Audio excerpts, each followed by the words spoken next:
A big, tough monster called Minotaur was defeated by a skilled A-ranked party. People watching everything live cheered for them.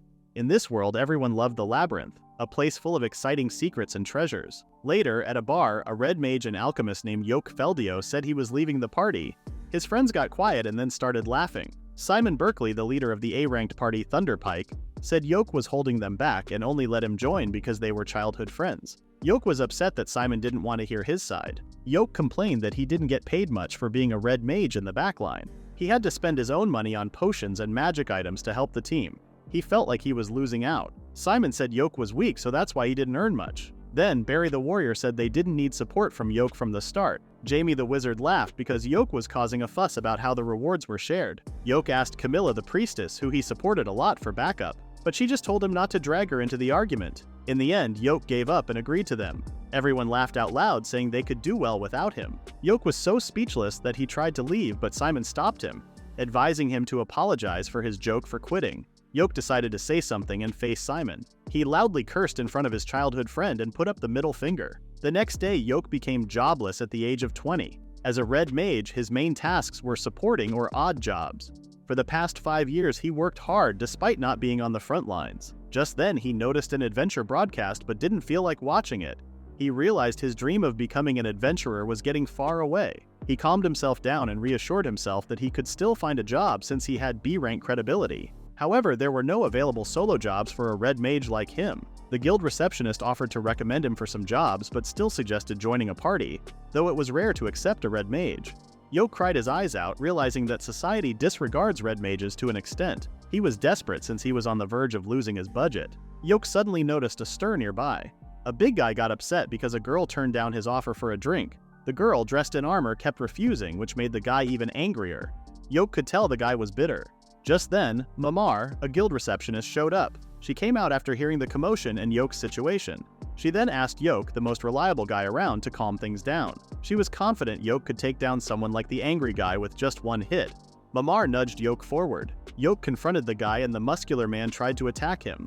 Our protagonist casually used gravity magic, causing the huge man to fall to the ground. Everyone was surprised.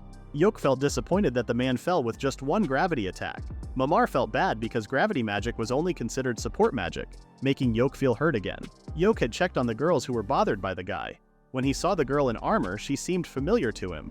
Suddenly, she called Yoke Master and hugged him, making our protagonist feel flustered. The sword mage Marina laughed and introduced herself. Yoke was surprised because he didn't recognize her at all with her more mature appearance. Then, a ranger and elementer named Silk appeared, recognizing her master. She thanked Yoke for saving Marina. Yoke assumed their third companion, Rain the monk and mage, shyly greeted her master. Yoke was glad to see them, and the three excitedly exclaimed that they had already started adventuring. Yoke felt nostalgic since he had been the one to teach them the basics of adventuring. Silk then explained how the commotion started and scolded Marina. Yoke sighed, knowing Marina's personality. While Silk was forcing Marina to apologize to everyone, Rain wondered what Yoke was doing in the guild. He told the girls that he had been looking for a party to join after leaving his previous one. He claimed he was not approved by everyone because he was weak. Silk was surprised since she knew how capable their master was, but Yoke claimed that he couldn't even find a solo job. He knew how challenging it was to find a job as a red mage and was starting to think of quitting adventuring. The girls were sad to see their master feeling down. All of a sudden, Marina got an idea and invited Yoke to their party, leaving Yoke feeling confused. Marina thought it was the perfect opportunity, but Silk and Rain were getting anxious in their own way. Yoke wondered if it was okay to team up with their former teacher, and Marina happily agreed since he had taught them a lot. However, Yoke thought the girls might not feel comfortable with him around. Just then, Rain, who was usually timid, suddenly said she agreed with Marina. She expressed her desire to be with her former teacher and recalled how considerate Yoke had always been. Yoke, trying to downplay his role, insisted he was just a mere supporter. But unexpectedly, Silk also agreed to let their former teacher join them. She pointed out that there were misunderstandings about red mages, and having a supporter would improve the party's performance. Since they were currently stuck, Silk believed Yoke's help could be beneficial. The usually shy Rain gathered her courage and asked Yoke once again to join their party. She even wondered if he couldn't agree, noting his silence. Yoke had searched for his application and casually burned it with magic, realizing it was already useless. He then bowed his head to the girls and the three of them began celebrating, happy to have their master join them. Silk wondered if it was okay to be part of a low-ranked party like theirs. Yoke assured her that he was grateful because a high-ranked party wouldn't accept him. He expressed his happiness at finding people who valued him. Silk formally welcomed Yoke to their party, and Marina and Rain followed suit. Yoke then requested something from the girls, causing them to worry, thinking it was about his payment. However, Yoke simply asked them to call him Yoke since he was no longer their master. The girls were relieved and happily welcomed him as Yoke. Smiling, Yoke counted on them as his party members. They decided to grab something to eat together. Despite the earlier commotion's mess, Marina calmly enjoyed a hearty meal, causing Silk to become concerned about Yoke's wallet. Yoke pondered the next steps, and Silk informed them about a quest to retrieve magic steel from an abandoned mine. Eager to go since the deadline was approaching, Yoke wished to join to observe their teamwork. Silk planned to check the carriage's arrival time, but Yoke was already aware it would arrive in 3 minutes. The girls became puzzled, questioning how Yoke knew the timing. Yoke explained that as a supporter, memorizing such details was part of the role. The girls were left speechless until Yoke urged them to hurry. Yoke and the girls reached the deserted mines, and our main character felt a sense of nostalgia, even though it was their first time in this maze, just like the girls. They knew they needed magic steel, and Yoke thought they could find it on the 6th floor where it was plentiful. However, Silk told him they couldn't defeat the boss on the 5th floor yet, making it challenging. Yoke suggested mining on the 4th and 5th floors instead. Marina, extending her trap-checking baton, told everyone to set off but accidentally triggered something. Yoke quickly rushed to Marina's rescue, narrowly avoiding the trap. Marina, feeling relieved, thanked Yoke. While Silk scolded Marina, Yoke realized that being the strongest sword mage, Marina should lead and check the ground for traps. Unfortunately, the labyrinth was filled with them. Yoke pulled out a lantern and offered to guide the way. Marina felt confused because Yoke was a red mage meant for the back lines. Yoke explained that he was someone who knew a bit of everything and turned on the lantern. Parts of the walls and floor suddenly glowed, showing where the traps were. It was all thanks to the lantern named Detective Candela, but the girls hadn't heard of such an item before. Yoke then asked Marina to guard the rear since he could also fight. Yoke led the girls like a mother hen through a shortcut to the 4th floor. While Marina was having fun, Silk told Yoke that she would pay for the lantern's oil, but Yoke was fine with it since he could make more with alchemy. After walking through the mines, Yoke stopped and told the girls to get ready for a fight. Suddenly, loud noises came from one of the paths. Monkey-like monsters called Bogles showed up, and Silk offered to go first. She quickly grabbed some arrows and shot them at one of the monsters. Marina then rushed forward to attack the Bogles. Yoke was surprised to see Marina taking on 2 of them. He noticed that Marina's longsword had been shortened for easier use. He decided to work harder too and cast 3 buff spells at the same time. Also, Yoke used a spell called Snare to make the Bogles fall over. He told Marina it was her chance. Marina skillfully sliced the monsters in half. Yoke praised Marina for her skills. Marina wondered if Yoke was responsible for her enhanced abilities, but our main character believed it was Marina's own merit. Marina expressed her amazement at feeling stronger than usual, and Yoke clarified that he cast a spell called Physical Enchant. When Marina started to panic, Yoke hushed her and urged her to focus on the upcoming battle. Suddenly, a horde of monsters appeared. Former miners now transformed into undead creatures. Yoke quickly summoned Rain, who immediately understood what needed to be done and began casting a spell. Yoke directed Marina and Silk to protect Rain. The 2 girls charged into action, and Yoke surprised everyone by casting various empowering spells on them. To restrain the undead, Yoke also threw magic potions and holy water, causing the monsters to stop in their tracks. Rain, witnessing the effects, was taken aback, but Yoke snapped her out of it. Rain then cast an anti-undead spell, bathing the monsters in a bright light. Slowly, the undead creatures turned into ashes. As the battle ended, Yoke breathed a sigh of relief. He looked around and saw the girls staring at him in silence. Everyone was impressed with how Yoke fought, feeling a powerful boost like sharper senses and using less mana. Yoke downplayed it, saying it wasn't a big deal, but Silk disagreed. She was astonished that Yoke casually tossed away something as valuable as holy water. Yoke explained that he could easily make holy water with alchemy, using an alternative ingredient, ashes of the undead instead of the light crystal. These ashes could also be used to block attacks from behind, preventing ambushes. Silk was left speechless by Yoke's explanations. Rain wondered why she only used a little mana. Yoke explained that he used a spell called Refresh Mana. Rain was shocked because this spell was considered rare, typically only used by red mages. It was an amazing spell that always increased a wizard's chance of winning in battles. Yoke said it was hard to learn, but he downplayed it, saying his experience with Thunderpike was different, because they didn't care about his supporting role. The girls were amazed at how calm and collected Yoke was. Our protagonist explained that his 5 years of being an adventurer helped him stay calm for everyone's sake. He believed it was crucial not to make others anxious. The former students were surprised and admired Yoke for this new insight from their former master. They expressed their surprise and admiration as they continued on their mission. Shortly after, the party reached the stairs and started mining on the 4th floor. Yoke had played a crucial role in their progress, so the girls turned to him for guidance. Yoke proposed a break, but the girls hesitated, concerned about having cold and tough food in the gloomy labyrinth. To their surprise, Yoke pulled out a pot and promised to serve them hot food. Initially stunned, the girls soon shared their amazement that enjoying warm food was even possible in the labyrinth. Yoke had reassured the anxious girls that he had acquired the pot and instructed them to observe closely. He gently tapped the empty pot with a ladle, and to the girls' amazement, soup magically began to fill it. Witnessing this, the girls were astonished. Yoke then opened a small drawer containing utensils, ingredients, and condiments. He ignited the stove, proceeding to cook eggs and bacon. Once the meal was ready, he served it to the hungry girls. Although the girls were impressed, they hesitated to eat the soup, expressing concern. Yoke assumed it would be seafood this time and assured them that he had been using the tool without encountering any strange tastes so far.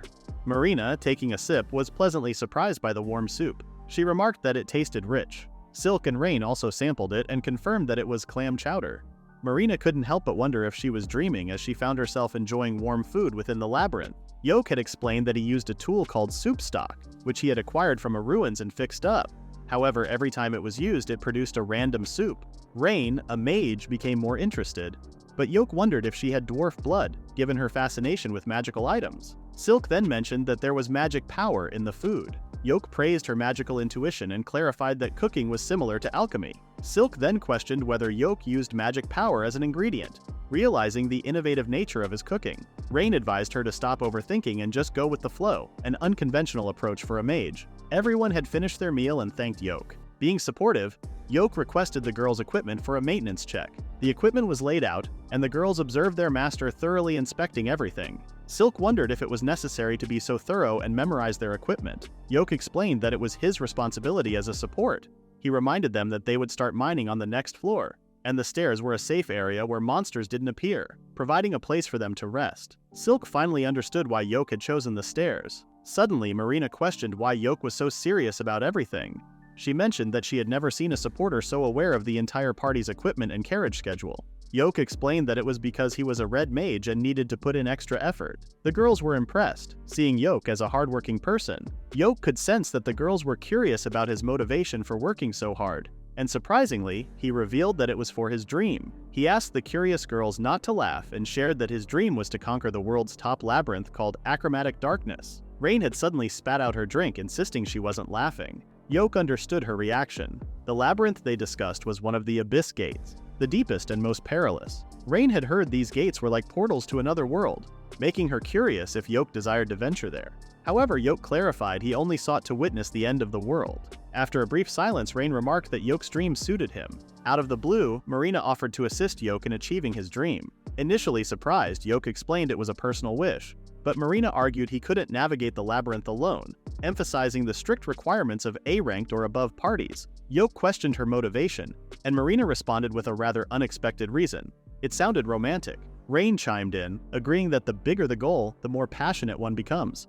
Worried, Yoke turned to the mature Silk, hoping she would intervene. However, Silk surprised him by expressing her desire for an exciting adventure like that as well. Yoke was left speechless, and the girls reached a consensus. Our protagonist could only sigh. He claimed it was an unrealistic dream, but the girls knew he was up for it. Suddenly, Marina suggested making a name for their team, making Yoke surprised that they were still a nameless party. Silk then wondered if she got an idea, and Marina excitedly named themselves Clover, since Yoke was their lucky fourth leaf. Rain and Silk quickly agreed, and Marina asked for Yoke's opinion. Yoke was silent the whole time due to happiness overload and embarrassment. He shyly claimed that he was happy, and Marina officially announced that Clover was founded and their goal was the Abyss Gate. The girls looked at their former master, who was happy to be with them. As they pumped themselves up to continue their mission on the 4th floor, the labyrinth suddenly experienced an earthquake. The tremor was the signal of the appearance of the mining point, where a huge lizard appeared. The lizard used to be a D-rank monster named Rock Lizard. While Yoke and the girls were hiding and observing its enormous size, the monster noticed them. Yoke realized he had to take action and ran away to divert the rock lizard's attention. Even though the girls told him to come back, Yoke used 2 spells, Chain and Slow, simultaneously. Rain was surprised to see a double quick cast, but Silk explained that these were just support magic spells. The rock lizard charged towards Yoke but abruptly stopped right in front of him. Initially, the girls thought the monster had stopped, but it was actually moving very slowly, essentially creating a time-stopping effect. Yoke instructed Marina to attack, continuously using the 2 spells on the massive monster. Yoke remembered that its skin was tough for beginners to break. However, Clover had Marina, a sword mage capable of easily slicing through the rock lizard's skin. Marina's special ability, Magic Blade, coated her weapon with mana, enhancing its attack power. It was a rare class, and Yoke was impressed to see the lizard's head fall off. Marina celebrated and quickly moved to retrieve the magic steel. At that moment, Yoke lifted her, causing Marina to become flustered. Yoke put her down and explained that Magic Blade consumed a lot of strength and mana. He asked the girls to take care of Marina while he collected the magic steel. Silk then stared at the flustered Marina. Yoke approached the huge lizard and brought out a magic item called the Wrecking Pickaxe. He mined the ores stuck on the monster and collected a significant amount of silver, copper, and magic steel. Meanwhile, Marina was lost in thought. Silk couldn't help but notice Marina turning red and asked her why. Marina simply said it was for no reason at all. Silk then wondered if Marina was feeling shy, suggesting that her heart might be fluttering from Yoke's hug. Silk playfully teased Marina, suggesting that she might have a crush. Marina quickly defended herself, pointing out that Silk had a similar reaction when Yoke complimented her archery skills. The banter continued until Rain joined the conversation. Surprisingly, Rain admitted that she too felt flustered when Yoke protected her in battle. Silk and Marina were taken aback, not expecting Rain to share something embarrassing. Rain clarified that they weren't hiding their feelings. Silk and Marina insisted that Yoke was just admirable, like a prince, and Rain agreed. Just as they were engrossed in the conversation, Yoke returned and asked what they were talking about. The girls fell silent, blushing like red beets. Silk attempted to act normal, but her face turned red and she couldn't stop shaking. Marina insisted they were just exercising, but it was a weak excuse. They sought Rain's assistance only to find that the mage was the most flustered of them all. Trying to shift the focus, the girls offered to help with mining, but Yoke revealed he had already gathered everything. The girls were curious about Yoke's efficiency, and he credited it his experience. With the insufficient magic steel, Silk suggested taking down another rock lizard. Yoke questioned if Marina was up for it while looking at her red face. Despite being flustered, Marina insisted she was fine and tried to snap Rain out of her embarrassment.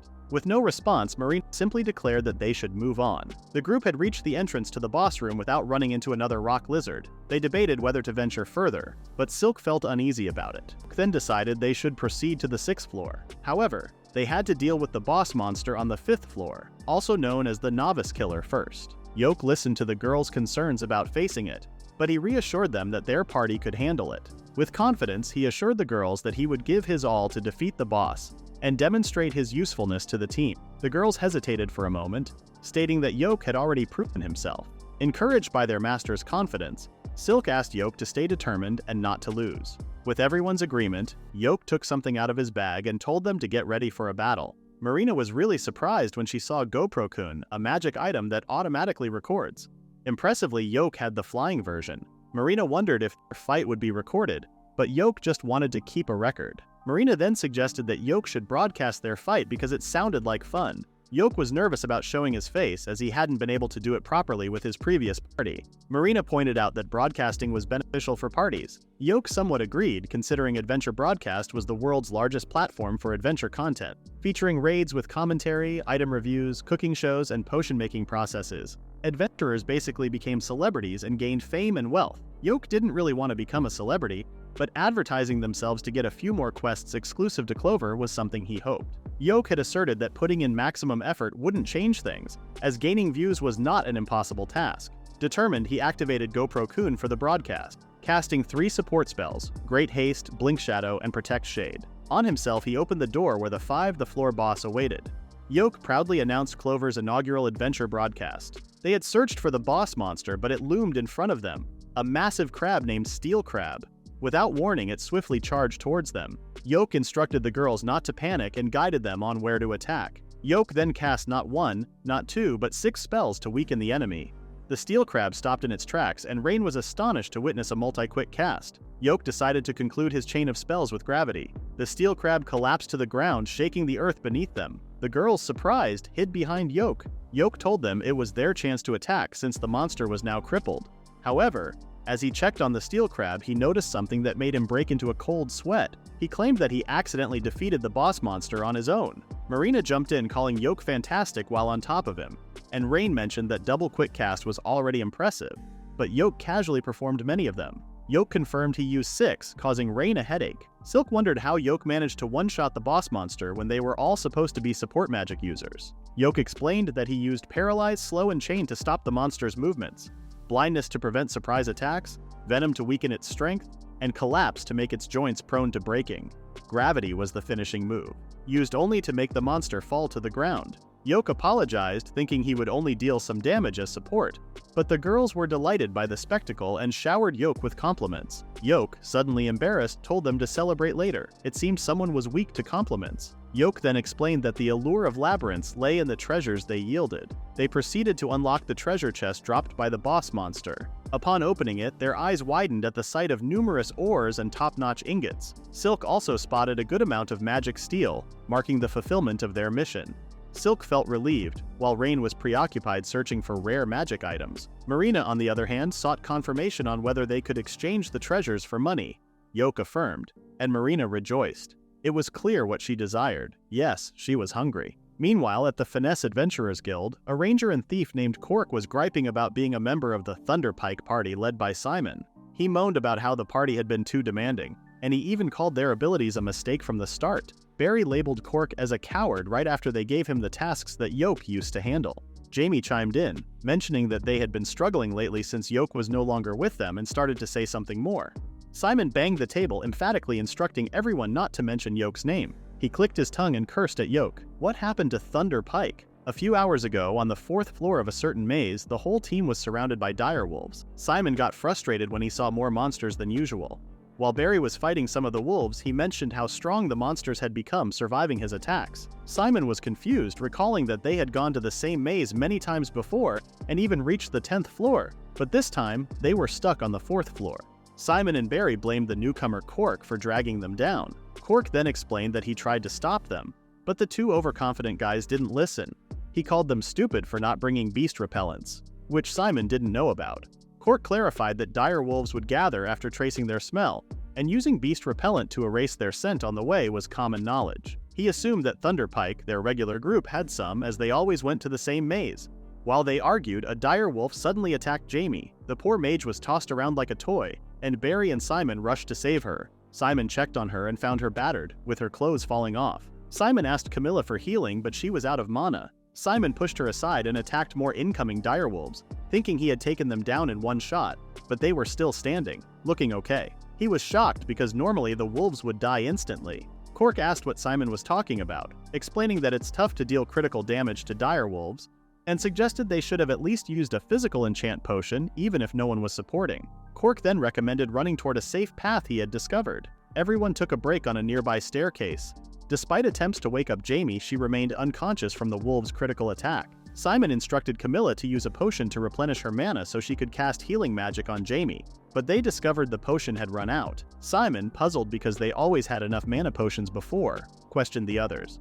Barry said it was a porter's responsibility to keep them supplied. Cork offered one, and Simon hastily applied it to Jamie. Cork then reminded them to pay for the supplies he provided. Simon got upset with Cork's attitude, especially when someone's life was at stake. Cork lectured Simon, emphasizing that as the leader, it was his responsibility to ensure the well-being of all members. He noticed Simon lacked knowledge, strategy, and preparation for their journey, questioning how Simon became the leader of an A-rank party. Simon, angered by the lecture, blamed Cork for everything, but Cork argued that Simon lacked knowledge. The two continued arguing, exchanging insults until Cork decided to leave the Thunderpike party the next day. That night, the Clover group enjoyed a relaxed dinner at a tavern. Yoke, the leader, received thanks from the girls and they began praising him. Yoke, feeling shy, blushed as Rain encouraged him to try some of the food. Silk and Marina followed suit, putting a lot of different dishes in front of Yoke. The girls playfully competed to see who could offer the best. Watching Yoke tremble, the girls wondered if he was worried about finishing all the food. To their surprise, Yoke wasn't worried. He was genuinely happy. Tears welled up in his eyes as he expressed gratitude. It was the first time he had been treated so kindly.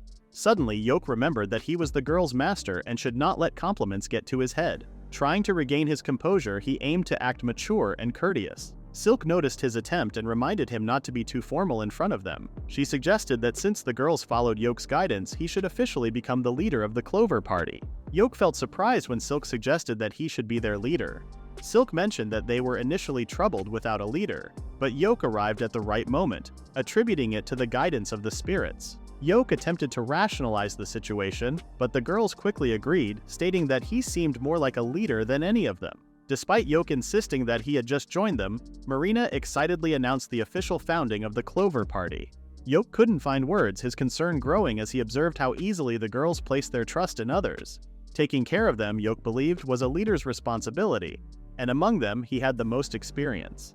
Eventually, Yoke reluctantly agreed and the girls celebrated. Yoke, as the leader, began distributing rewards but wanted to know how Silk had been handling it before he arrived. Silk said she had been managing everything on her own, giving only the necessary allowance to others. When Yoke asked for more details, Silk got worried that she might be doing something wrong.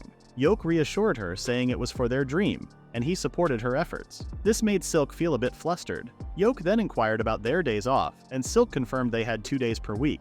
Yoke praised her for being considerate. During the conversation, Silk unconsciously referred to Yoke as Master, which Rain pointed out. Marina then asked how Yoke spent his days off, and he explained that he usually bought supplies, especially the ingredients for his holy water. The girls became quiet when they heard his answer, and quickly they began praising him. Marina casually mentioned she wanted to join Yoke at the market. Silk and Rain thought it sounded like a date and said they wanted to come too. Yoke asked them to wait and questioned what if he was a bad guy who might take advantage of them. Marina argued that no bad guy would give a warning like that. Yoke sort of agreed. As Yoke stood up to set up an account for their party's savings, the people inside the tavern got really excited. Marina found it unusual to see everyone so hyped up and pulled Yoke over the commotion. Yoke's eyes widened as he watched the commentators shouting when they saw a multi-quick cast. It was Yoke who had executed the 6 spells against the huge steel crab and ended it with gravity. The crowd got excited watching a Red Mage solo kill a boss. Yoke and the girls just stood there looking surprised as the commentators praised the Clover Party. The girls were thrilled to see thousands of views and people watching them, including newbies. The girls hugged Yoke, and Rain told him to redo the celebration. The entire party kicked off another celebration complete with drinks. Yoke realized it all happened because of the girls. As a not-so-skilled Red Mage, he only got into the party because he personally knew the girls. Yoke expressed his gratitude to the girls, but they got confused because they thought they should be thanking him. Yoke quietly chuckled about it and decided to thank them again another day. He resolved to become stronger for the girls. The night went on, with the Clover Party finishing their drinks. 3 days earlier, Yoke had been staring intently at the request board, contemplating which task to choose for their upcoming party.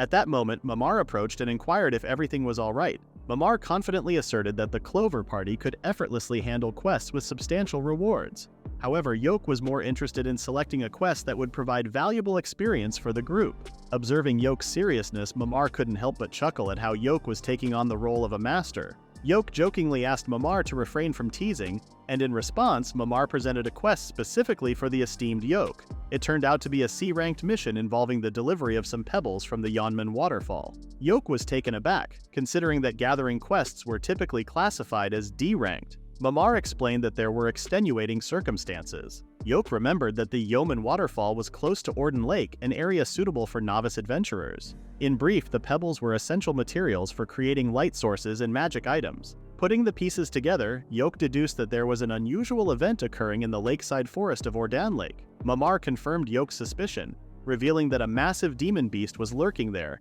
elevating the quest's difficulty by 1 rank. But Mamar was sure that dealing with a demon beast wouldn't be a big problem for Yoke. Yoke couldn't help but feel that the quests Mamar suggested were a bit strange. He wondered if he could take on the quest, even though it wasn't allowed. Mamar acted like she didn't see anything wrong. As Yoke was thanking Mamar, his girls walked in wearing their casual clothes. Yoke then said he found a suitable quest. Without much discussion, the girls quickly agreed. Mamar hurried to finish the procedure. Yoke wondered if everything was okay. He informed them about the demon beast, but the girls were fine with it. They believed it would give them more credibility, especially since Yoke would be with them. Yoke told the girls to get ready in an hour.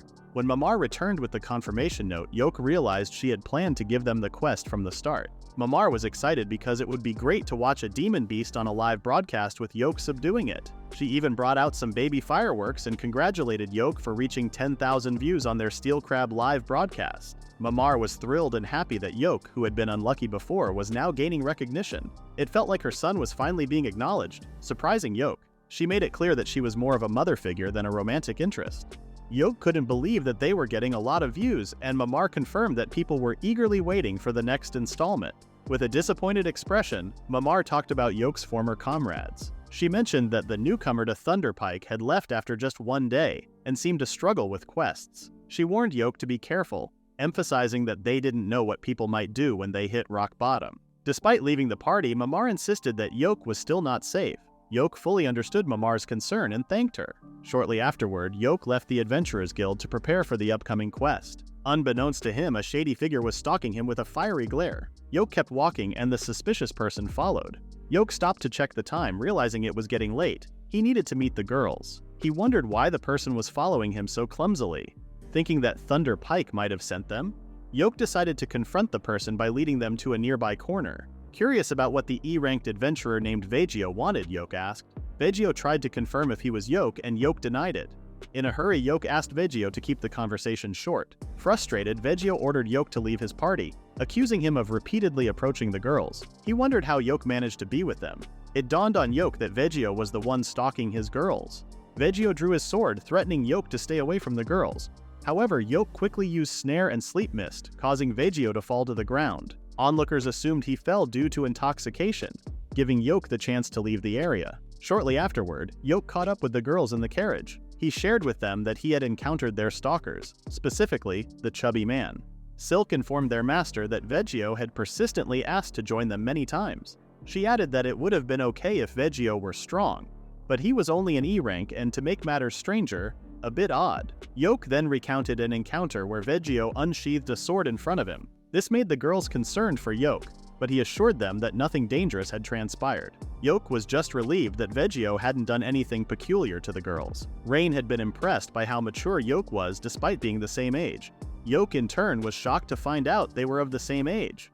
Initially, Yoke had thought Silk was the eldest, but it turned out Silk was only 17, just like Marina. Yoke was surprised to learn that Rain, who looked the most childish, was actually the eldest. Rain, sensing Yoke's thoughts, wondered if Yoke was thinking that her body was underdeveloped. This made Yoke start apologizing. Upon reaching their destination, Marina noticed a giant tree beside a clear lake, the lakeside forest of Orden. Yoke then reminded everyone to focus on the quest. Marina began to wonder if the demon beast was real, as the area had been peaceful just 2 months ago. She recalled that not a single monster, not even a normal animal, had been seen since then. Yoke explained that the situation was bad. He pointed out that animal senses were more sensitive than humans, and considering Orden's reputation for abundant wildlife, there might be something extremely dangerous lurking in the area. Yoke urged the girls to stay sharp, emphasizing that their target might be a huge demon beast. Orden Lake used to get its water from an ancient dungeon's groundwater. Deep inside this dungeon, there was a magical item that kept water flowing endlessly without ever drying up. What was once a peaceful location turned into something dark and murky. When the Clover Party, led by Yoke, arrived, they brought along GoPro-kun to document everything. Yoke planned to switch to live broadcasting if they encountered the demon beast. The girls were curious and asked why. Yoke explained that this way, the guild could be informed and they might receive support. Additionally, Yoke wanted to capture live footage of the demon beast as proof in case they managed to defeat it. Rain expressed concern about the expense of GoPro-kun. Yoke reassured them, pointing out that Orden Lake was a spot for newcomers who didn't have broadcasting equipment. This explains why there was little information about the demon beast. Despite the reports, Marina wondered why there was no information about it since adventurers had come to the same area. Yoke then assumed that they were simply not able to return alive after encountering the demon beast. The girls got scared, but Yoke told them not to worry since it was only an assumption, and no high-ranked demon beasts had been seen yet in Orden. Yoke claimed he would do his best to support the girls. He then cast Sneaking Move, a spell to make the target move stealthily on everyone. Yoke then added Blink Shadow on himself. It could only be applied to the caster and could negate an attack once. He decided to stay in the rearguard to check for surprise attacks. He told the girls that they were skilled enough and just needed experience and swore to support them well. He claimed that Clover would be fine. The girls finally felt motivated and everyone went on their way. The group explored the area, marveling at the beautiful scenery. However, Silk noticed strange fluctuations in the magic around them. Rain and Marina realized there were no signs of animals nearby. Yoke was grateful that the girls were perceptive about their surroundings. Just when everything seemed fine, a loud and ominous sound interrupted the tranquility. It hushed as they turned toward its source. The girls wondered if it was just a tree falling. While observing a nearby boulder, Yoke sensed something amiss. He warned everyone to be cautious about something behind them. Yoke swiftly moved to shield the girls just as something narrowly missed them. Worried, Yoke clicked his tongue and investigated. His eyes widened with fear as a massive horse-like monster emerged. A B-ranked creature named Zarnag, a high-ranking monster from the northernmost wastelands. Yoke found the situation unpredictable. It was unusual for such a monster to appear in Orden. He knew this was a formidable opponent, but he believed Clover could handle it. Yoke quickly switched GoPro-kun into live broadcast mode and told the girls to retreat right away. He ordered them to report to the guild and assured them that he would handle the monster, allowing them to escape safely. Marina questioned if the monster was truly dangerous, and Yoke explained that it was a high-ranked creature, even challenging the formidable Thunderpike. This monster was Zarnag, the Beast King of the North Pole. Silk couldn't understand why Zarnag had come to Orden, but Yoke instructed her to take charge as the leader and lead the retreat to safety. The girls then realized that Yoke was sacrificing himself for them. Yoke emphasized that the monster was intelligent enough to analyze their moves and urged the girls to escape while they still had the chance. Silk fell silent, overwhelmed with fear at the prospect of Yoke sacrificing himself in the face of such a formidable foe. At that moment, Marina calmly drew her sword. She didn't want to leave. Yoke tried talking to her, but Marina reminded him that he was in the backline, and someone like her, a frontline fighter, should be the one diverting the enemy's attention. Rain and Silk stepped up too, suggesting that they should team up to take down the monster. Yoke warned them that the monster was too dangerous, but Marina argued that it was just as perilous for him. She added that it was too late. The monster was already approaching. Silk shot an arrow, but the monster vanished quickly. Yoke realized it was targeting Marina, so he cast protection spells on her twice. The monster tackled Marina, sending her flying. The attack happened so fast that Marina would have died if it weren't for Yoke. Zarnag then charged at Marina as if about to devour her. Just in time, Yoke used a scroll of rock breaking, saving Marina from the monster. It was a close call. Marina apologized, but Yoke reassured her that it was okay since the wide-ranging magic spell had hit the monster. Yoke started feeling anxious because he was running low on magic scrolls, and debuff spells weren't effective against high-level monsters. At that moment, Silk informed Yoke about her plan to seek assistance from the Dryads. Behind her, branches sprouted, carrying boulders ready to be thrown. The branches launched the boulders at the Zarnag, but the monster effortlessly dodged every one of them. Despite the misses, Yoke encouraged Silk to persist. Yoke then cast 6 debuff spells, similar to those he used against the Steel Crab, on the Zarnag. However, the monster quickly shrugged off all the debuffs. Nevertheless, one of the boulders managed to hit Zarnag, showing some effectiveness from the debuffs. Yoke, recognizing this, signaled Rain to take her turn. Rain cast one of her most potent spells, a 5th grade magic known as Thunderbolt. The lightning struck the monster, causing it to explode. The girls questioned the effectiveness of the attack, considering Rain had invested all her mana in it. Yoke, aware of Zarnag's cunning, anticipated that Rain's attack would have at least heavily damaged it. However, to Yoke's shock, he discovered that Zarnag didn't have a scratch on it. Realizing its overwhelming strength, Yoke pondered if the demon beast might be a named monster. Seeing that Zarnag looked fine, Silk couldn't help but feel devastated. It was obviously too strong for them to handle. Despite being scared, Silk continued using the nearby branches to attack, but Zarnag casually flung them aside. It even got the chance to counter, but Yoke was there to save Silk using his Blink Shadow. Yoke then checked on Silk, who claimed that she was fine, but it was clear that she was shaken. The situation was dire, with Silk scared and Marina injured. Bottles scattered as Rain had just finished recovering her mana. She asked them to buy her some time since it was the only way. Yoke was worried because Rain's previous all-out attack had been useless against Zarnag. Betting everything on the same attack was too risky, and Yoke wondered if there was anything they could do. He then resolved himself and bet everything on the magic that he secretly possessed. Yoke used a scroll of light shield to protect the girls. He requested Silk and Rain to distract and restrain the monster, even if just for a brief moment. Marina was advised to conserve her stamina for the final strike using her magic blade. Yoke assured the girls that he would come up with a solution and encouraged them not to give up. Silk, displaying a bright expression, agreed, bringing relief to Yoke. Yoke then activated an incredibly large magic circle, reminding himself not to hesitate, as this particular magic was their only hope in this dire situation. It wasn't a complete spell yet, as it involved a combination of all the spells he knew. Silk instructed Marina to prepare, and with the assistance of the Dryads, Marina went all out. Zarnag was temporarily bound by the branches, providing Marina with an opportunity to attack. However, even in that restrained state, Zarnag managed to dodge and create some distance. Rain completed her spell, encasing Zarnag in a powerful ice coffin. Silk, utilizing the dryads, helped hold the ice coffin in place. The girls signaled to Yoke that it was the perfect moment. Yoke then unleashed a 5th grade magic known as prismic magic. It was the last chance the girls had given him, and Yoke hoped that this powerful attack would be enough to bring down Zarnag. The girls watched as Zarnag got hit by Yoke's spell. Surprisingly, it continued to move forward as if nothing had happened. Just when everyone thought they were defeated, Zarnag began tearing up and foaming at the mouth. Rain and Silk were confused about what was happening, and Yoke instructed Marina to take action.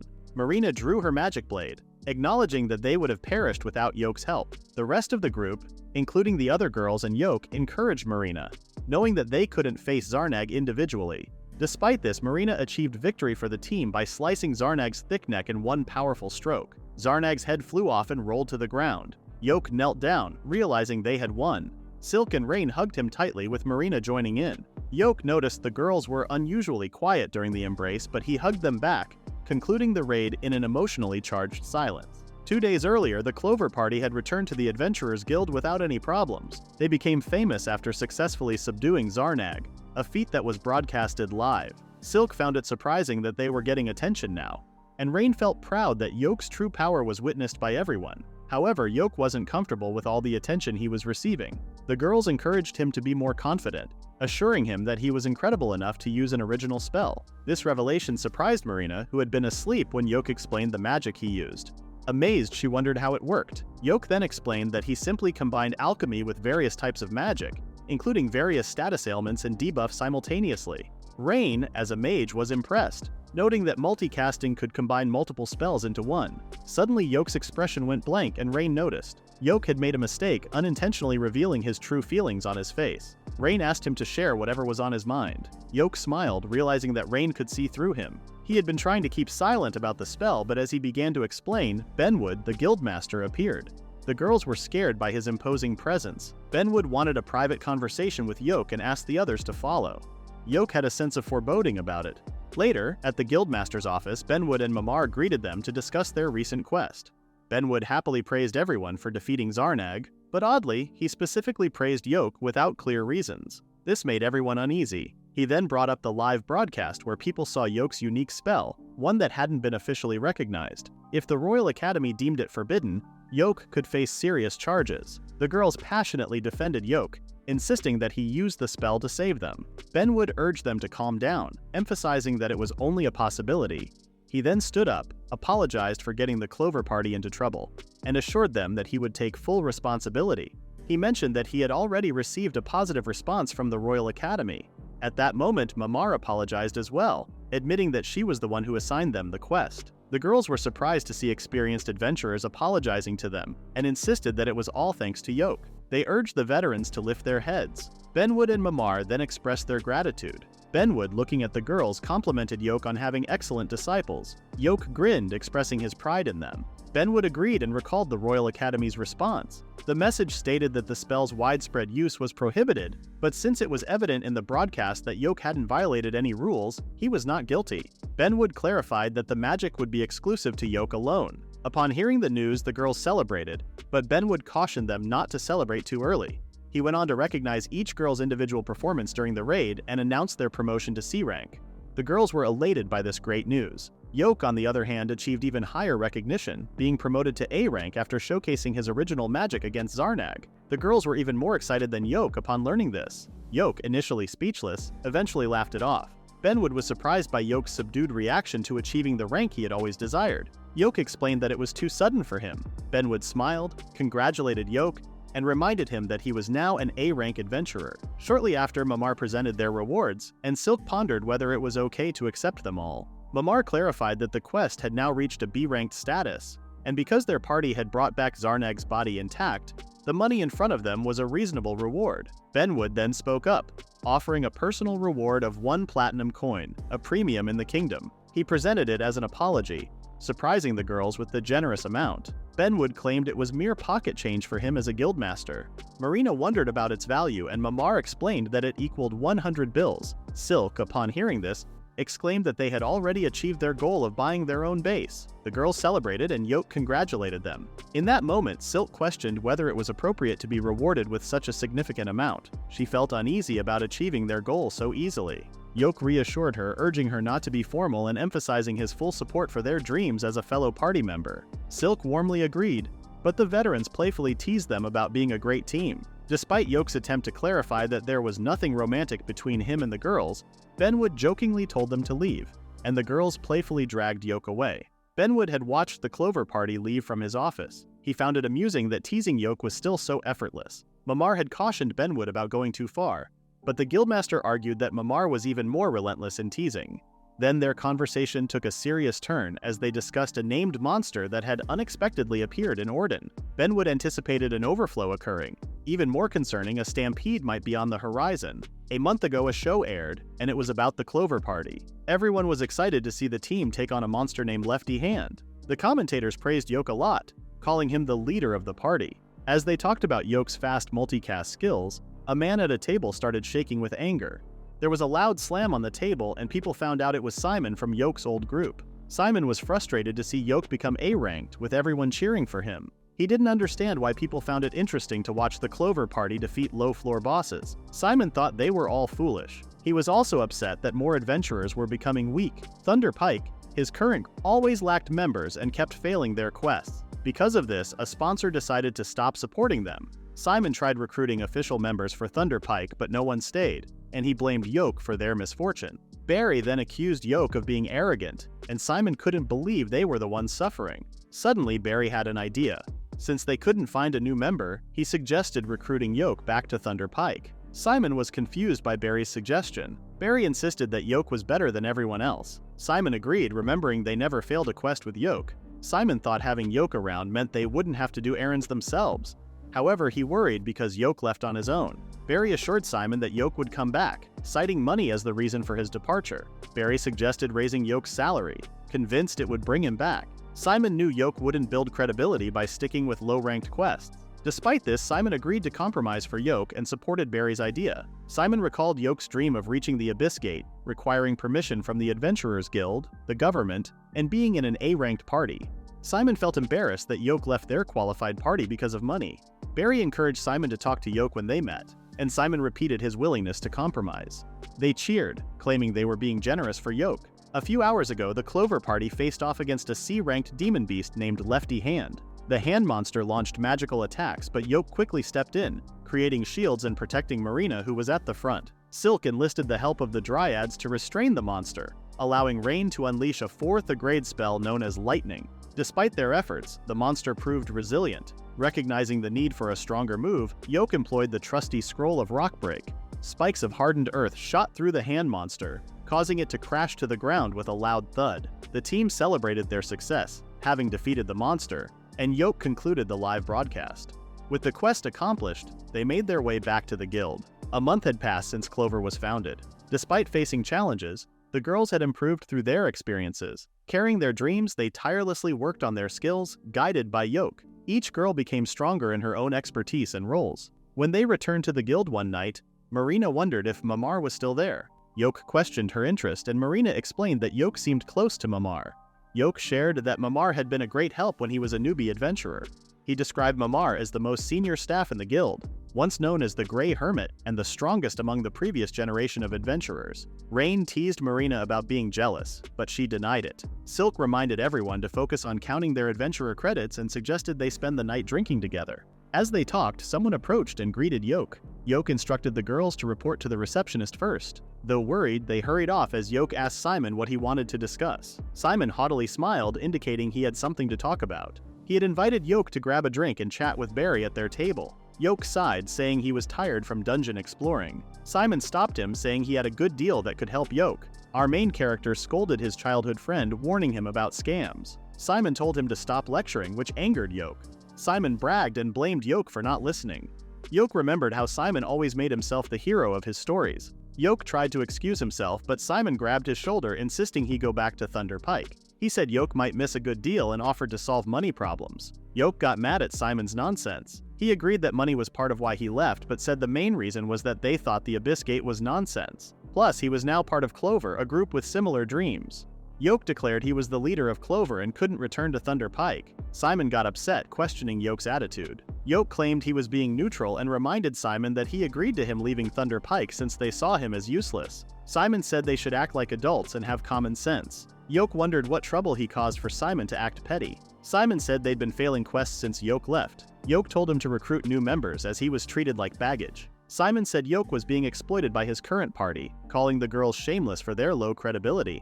For the first time, Yoke glared angrily at Simon, who was flustered. Yoke corrected him, saying Simon and his teammates were the ones exploiting him before.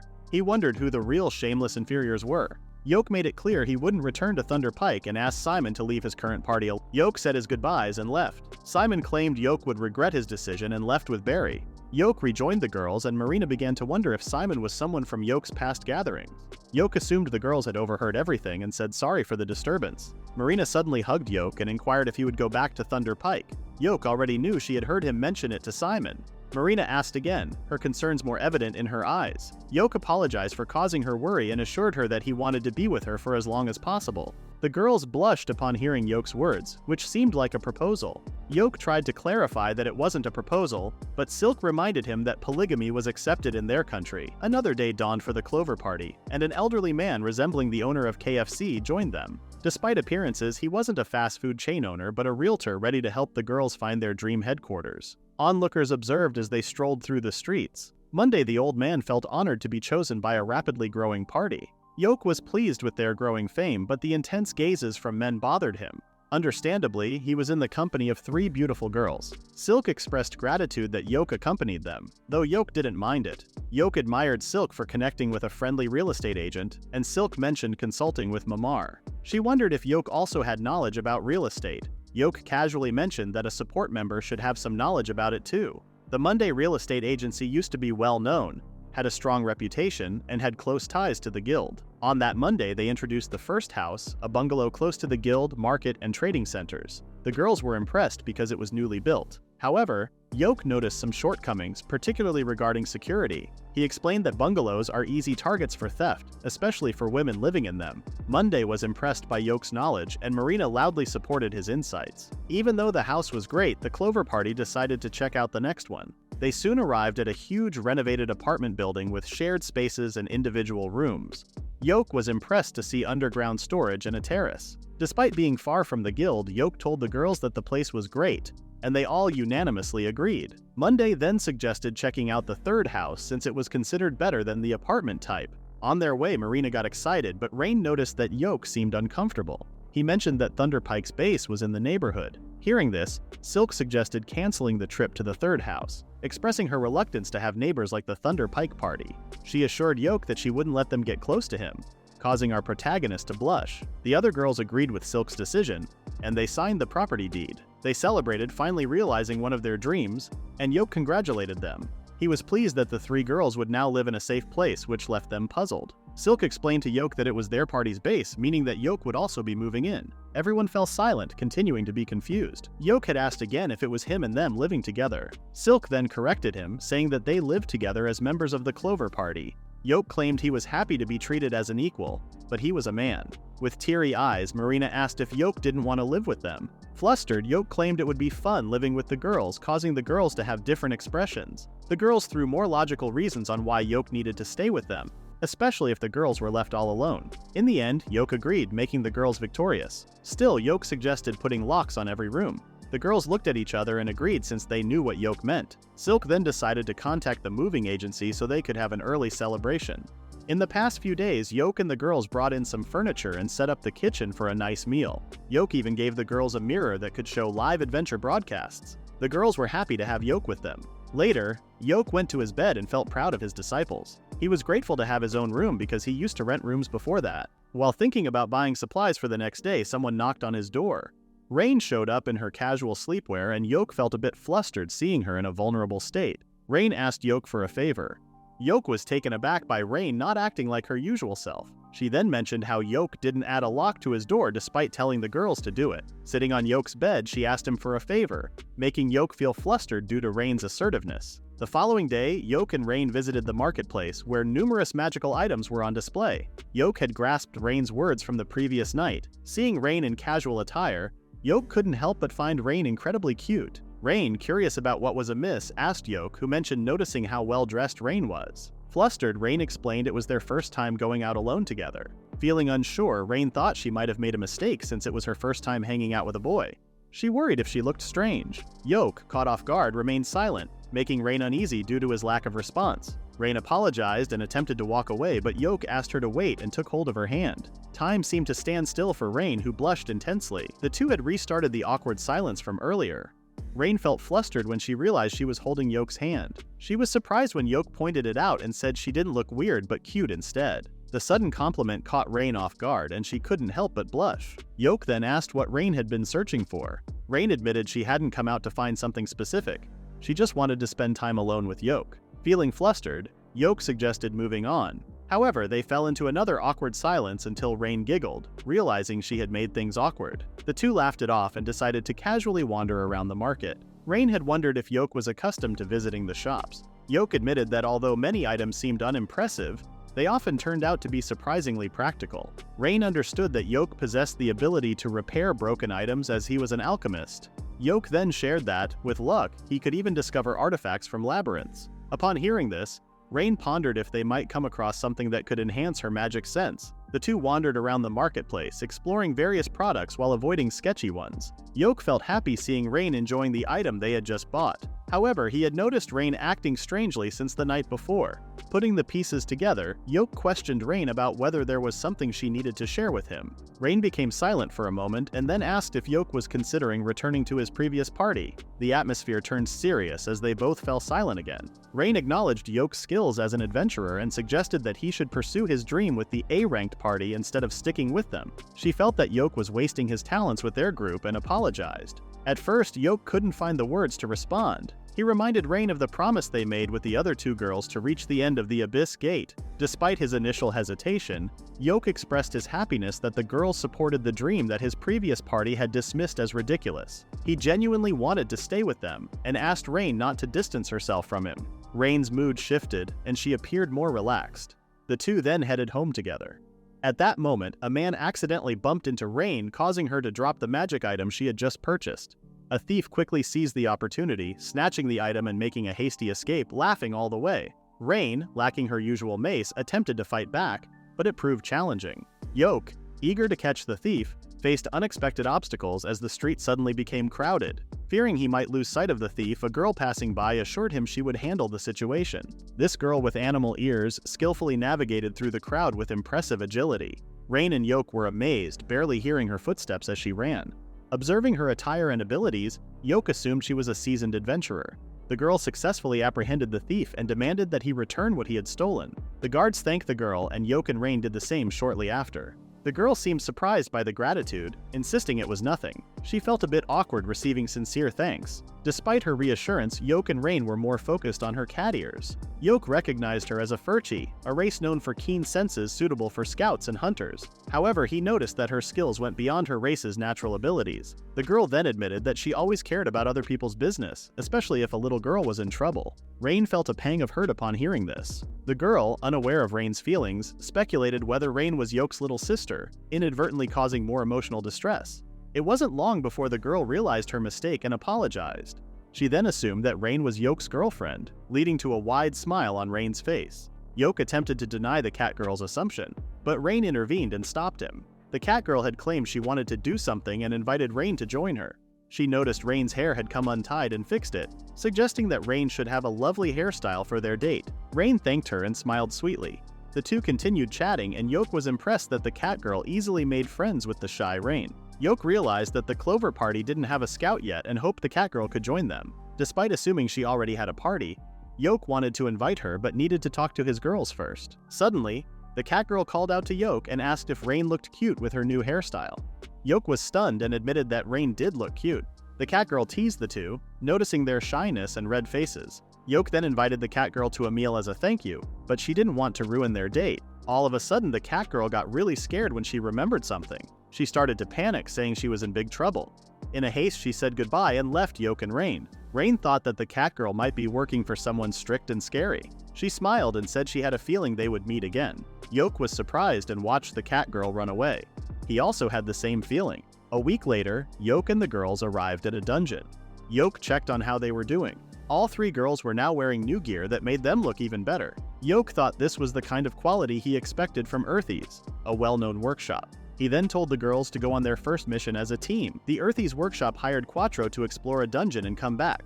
Quattro was far from Finis, where Yoke and the girls came from. They had to go through a nearby dungeon named Eon all the way up to the 4th floor. When they finished Eon, they would find a path leading to another dungeon called Odred. That would be the end of their journey. Yoke wasn't worried because Eon wasn't challenging and they had efficient equipment with them. Even though they got the equipment for free, Yoke reminded the girls to be careful with it, emphasizing that it would be featured in advertisements. This left Marina confused, as Yoke had already explained this to them before. He clarified that their footage in the dungeon would be used to promote Earthy's new products. Marina, feeling unprepared because she hadn't done her skincare routine, started to freak out. Yoke reassured her that she didn't need to worry because her skin and hair were beautiful as they were. As Marina was getting anxious, Silk wondered if they could successfully pull off the task. Yoke assured Silk that no one could wear the equipment better than her. Meanwhile, Rain observed the situation, feeling embarrassed for the other girls. Yoke then called Rain, but instead of complimenting her, he gave instructions on how to make their video more eye-catching. Rain silently pouted, and Yoke wondered what was bothering her. Silk intervened, asking Yoke about Rain's appearance in her new outfit. Observing the accessories and ribbons, Yoke casually described Rain as cute. This caused Rain to feel embarrassed, and the other girls scolded Yoke for being too much.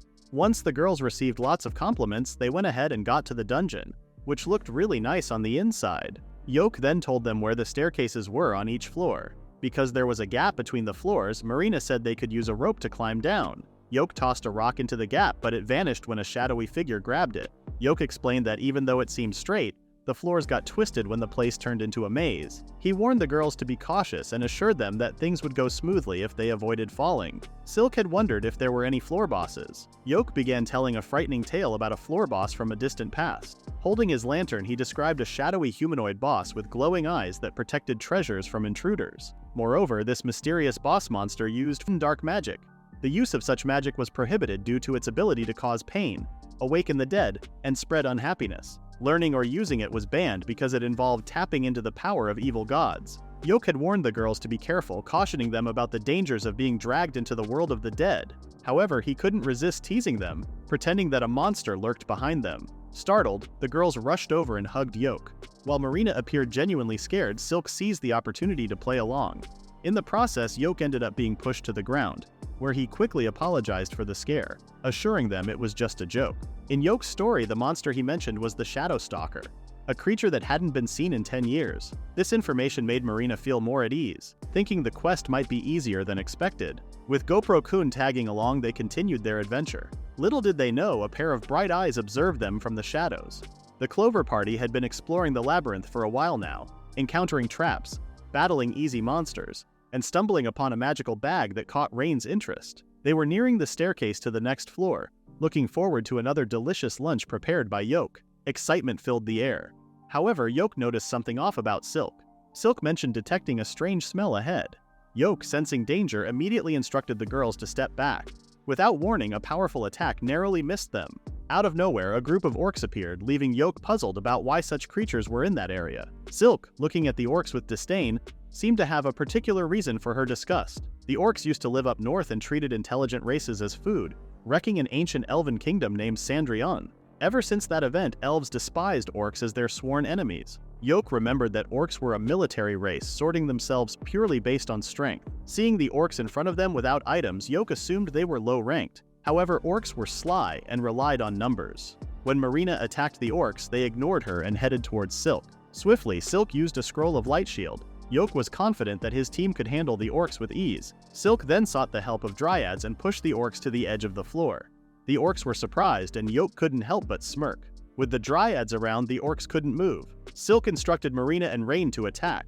Rain cast a tier 4 spell, Fireball, The massive ball of fire was hurled toward the orcs. Yoke then told Marina that there were 2 more left, and she quickly jumped in to slice the remaining orcs in half as Yoke cast debuffs on them. Yoke had been impressed with how composed and collected Silk seemed, thinking she might become the leader in the future. While Marina was celebrating their victory, Yoke took a moment to check on Silk and see if she was okay. Silk mentioned that she wanted to give herself credit for staying calm during the situation. Yoke praised her, calling her reliable, and Silk chuckled, half expecting Yoke not to acknowledge her by her race. She then reminded him that dark elves were considered traitors by elves, stemming from a rumor that they were once part of the elf population during the war with orcs, but turned into a dark army. Yoke was a bit surprised, but wondered if orcs could really distinguish the difference. With a smile, he dismissed it as a superstition, and Silk agreed, thanking him. Just then, Marina approached, holding a scroll that they had obtained from the orcs. Upon checking, Yoke had claimed that it was the letter of revelation that could awaken the power of grace deep within, essentially an important item. He assumed that the orcs had looted it from dungeons or deceased individuals. However, it was not an item that was supposed to appear in Aeon.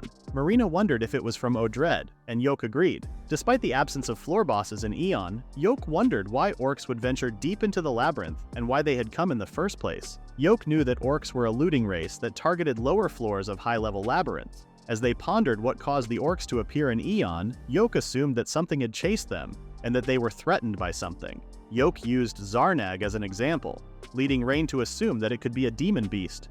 While Yoke attempted to deny that assumption, Marina suddenly turned pale and told Yoke to look behind him. Yoke then turned around and his eyes widened. A shadow in a human shape with bright eyes appeared. Yoke had warned the girls to be cautious because the monster known as Shadowstalker hadn't been seen for over 10 years. Suddenly, the Shadowstalker spoke up and revealed itself to be a recorded mysterious being. Everyone was surprised, and the Shadowstalker simply disappeared into the darkness. Yoke, seeing it escape, debated whether they should pursue it or ignore it. As they were near the staircase considered a safe area, Silk suggested ignoring the Shadowstalker. Marina agreed, not sensing any hostility from the shadow monster.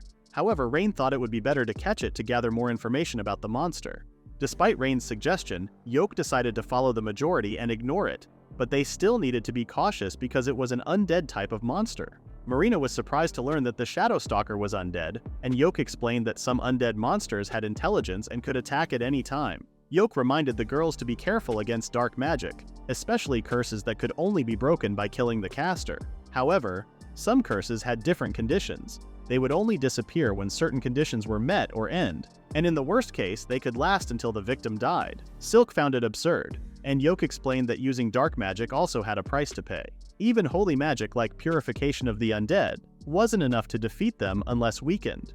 Yoke reminded them to be careful and to use holy water while moving to the next floor. The group reached the staircase and had lunch. Marina wondered why monsters didn't appear on the stairs. Yoke explained that it was one of the many mysteries of labyrinth dungeons. He gave an example of a monster born from the labyrinth's magic power, which explained why they stayed in one area. Yoke shared his idea that each floor represented different worlds and showed the girls an illustration. The girls assumed that this was why the Shadowstalker couldn't approach them. Yoke advised them to relax and get ready. However, he couldn't shake off the memory of weird events, including the appearance of the Shadowstalker.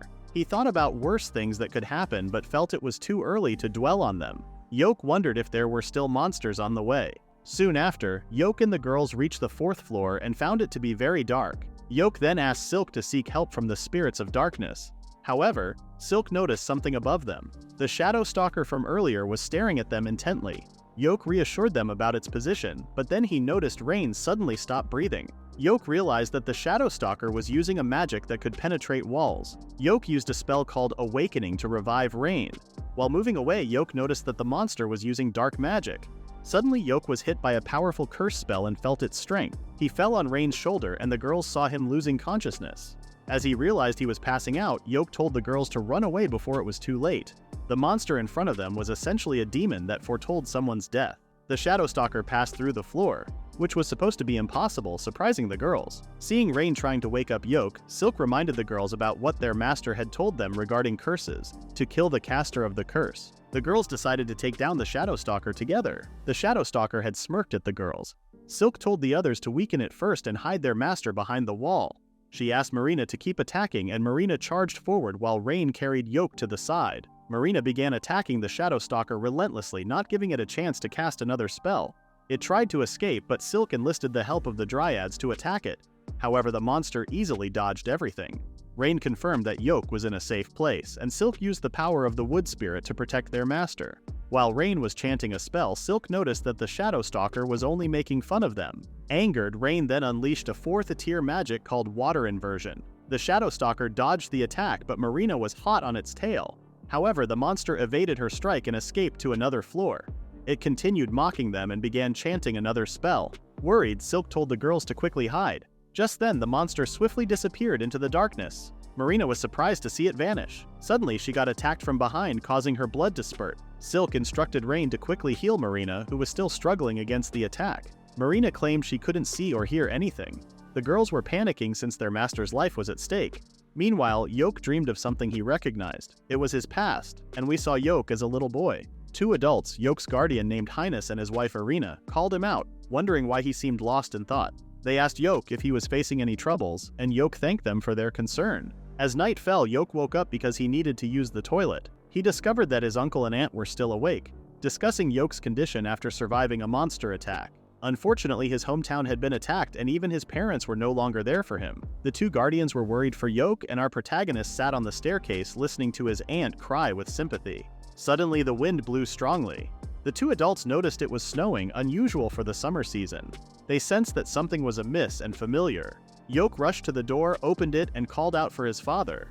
Outside, a black-haired man appeared riding a huge wolf beast. Yoke's aunt asked the man to appear more normally next time, and he apologized, claiming it was a habit. The man landed on the ground and thanked the wolf named Celsius for the ride. The creature then flew away into the night sky. Yoke, surprised, asked his father about the wolf. Sage Ferdio, an A-ranked adventurer and leader of the legendary group Anubis, wondered how Yoke was doing. He picked up his son and explained that the wolf was the spirit of water. Yoke wondered if it was his pet, and Sage expected Yoke to grow up amazing for calling a spirit a pet. Just then, Irina questioned why Sage caused a blizzard in the middle of the night. Sage explained that he had planned to go home early, but some things happened, so he asked Celsius for a ride to meet everyone. Irina couldn't believe that the unkempt man in front of them was the legendary leader of Anubis, who had overcome the labyrinth called Colorless Night. Irina asked Sage to have more dignity, but Sage claimed it was all about strength. Irina then called her brother a scammer. Saga and Yoke raced to Yoke's room to share more about his adventures. In Yoke's room, Saga said he had seen the edge of the world and described it as a beautiful place. Yoke happily listened to Saga's stories with sparkling eyes. Yoke praised his father, calling him awesome. Saga then mentioned that he would be leaving again in 2 days. Playfully, Saga pretended to feel shy about Yoke being sad, but Yoke insisted he wasn't sad. Saga wondered how Yoke was doing in the village, and Yoke assured him that he was getting along well with everyone, despite Simon causing some trouble. Still, Yoke missed his old house. While gazing at his son, Saga asked Yoke if he wanted to be an adventurer. Although Yoke acknowledged the danger, Saga sensed that it was what Yoke truly desired. He encouraged Yoke to be honest and explained that adventurers were free people who could rely on themselves. Even if everything familiar was gone, hometown, home, dreams, purpose, friends, and family, they could create a place they wanted to return to. Feeling determined, Yoke clenched his fist and admitted that he really wanted to be an adventurer. In response, Saga decided to train Yoke and asked him to address him as master. While Yoke dreamt about his past, the battle against the Shadow Stalker raged on. Marina was thrown against a wall, suffering severe injuries, but she bravely got back up to continue the fight. Rain and Silk, exhausted, supported Marina from the rear. Marina realized that the Shadow Stalker was toying with them and panicked as the enemy vanished from sight. Worries about their master's safety intensified. Silk suddenly instructed Marina to give it her all. Marina, confirming the plan, asked Rain to unleash her most powerful Great Wind spell, providing an opening for Marina to attack. She declared that this was their chance to counterattack. Silk had a realization when they first encountered the Shadow Stalker. Understanding its limitations was crucial for success. Knowing its appearance meant victory. Silk instructed Rain to use her spell to cover a large area. After drinking a mana potion, Rain cast Great Wind to unveil the monster's location. Marina was then tasked with finding the Shadow Stalker, as the hurricane weakened its invisibility magic. Despite Marina's efforts, the monster remained elusive. Silk, not giving up, utilized something with the help of the Dryads. Trees sprouted and leaves combined with the hurricane, revealing the target. Marina charged toward it, determined for victory. However, when she swung her sword, the Shadow Stalker smirked and countered with a hurricane spell using dark magic, causing injuries. Silk, shocked that Marina's attack was repelled, saw the monster seizing the opportunity to finish Marina off. Fortunately, a tree branch intervened, causing the Shadow Stalker to retreat to another floor. Silk rushed to Marina's side. Realizing that the Shadow Stalker had merely been toying with them, Silk became serious. The girls trembled as they saw the dark magic cannon creating orbs above them. Unable to move, they watched helplessly as the dark magic balls surged towards them. Rain had cast a barrier to block the Shadow Stalker's attack. Silk saw that they were safe, but she noticed something and jumped to shield Marina. She took a hit that got through the barrier and fell to the ground. Marina panicked, and even Rain got distracted. The Shadow Stalker seized this opportunity to attack Rain. At the same time, a young Yoke sensed that something was wrong. Saga asked what was the matter, and Yoke said he felt a bad omen in his heart and had to leave. Saga was relieved that Yoke had noticed and told him he wanted his dream to change. He asked Yoke to remember his true self. Yoke transformed back into his adult self and realized he was in his second hometown. Saga explained that the Saga he saw was not real. It was an image created in Yoke's dream world. Yoke had subconsciously called for help, and Saga was there to assist. Yoke recalled encountering the Shadow Stalker and grew serious, realizing that the three girls were left alone, battling the dangerous monster. Saga urged Yoke to find a way out of the dream or risk dying, along with the girls in the real world. Back in Eon, Marina gasped for air in panic. She saw Silk and Rain lying in their own blood. Desperation filled Marina as tears welled up in her eyes. The laugh of the Shadow Stalker echoed through the labyrinth's floor.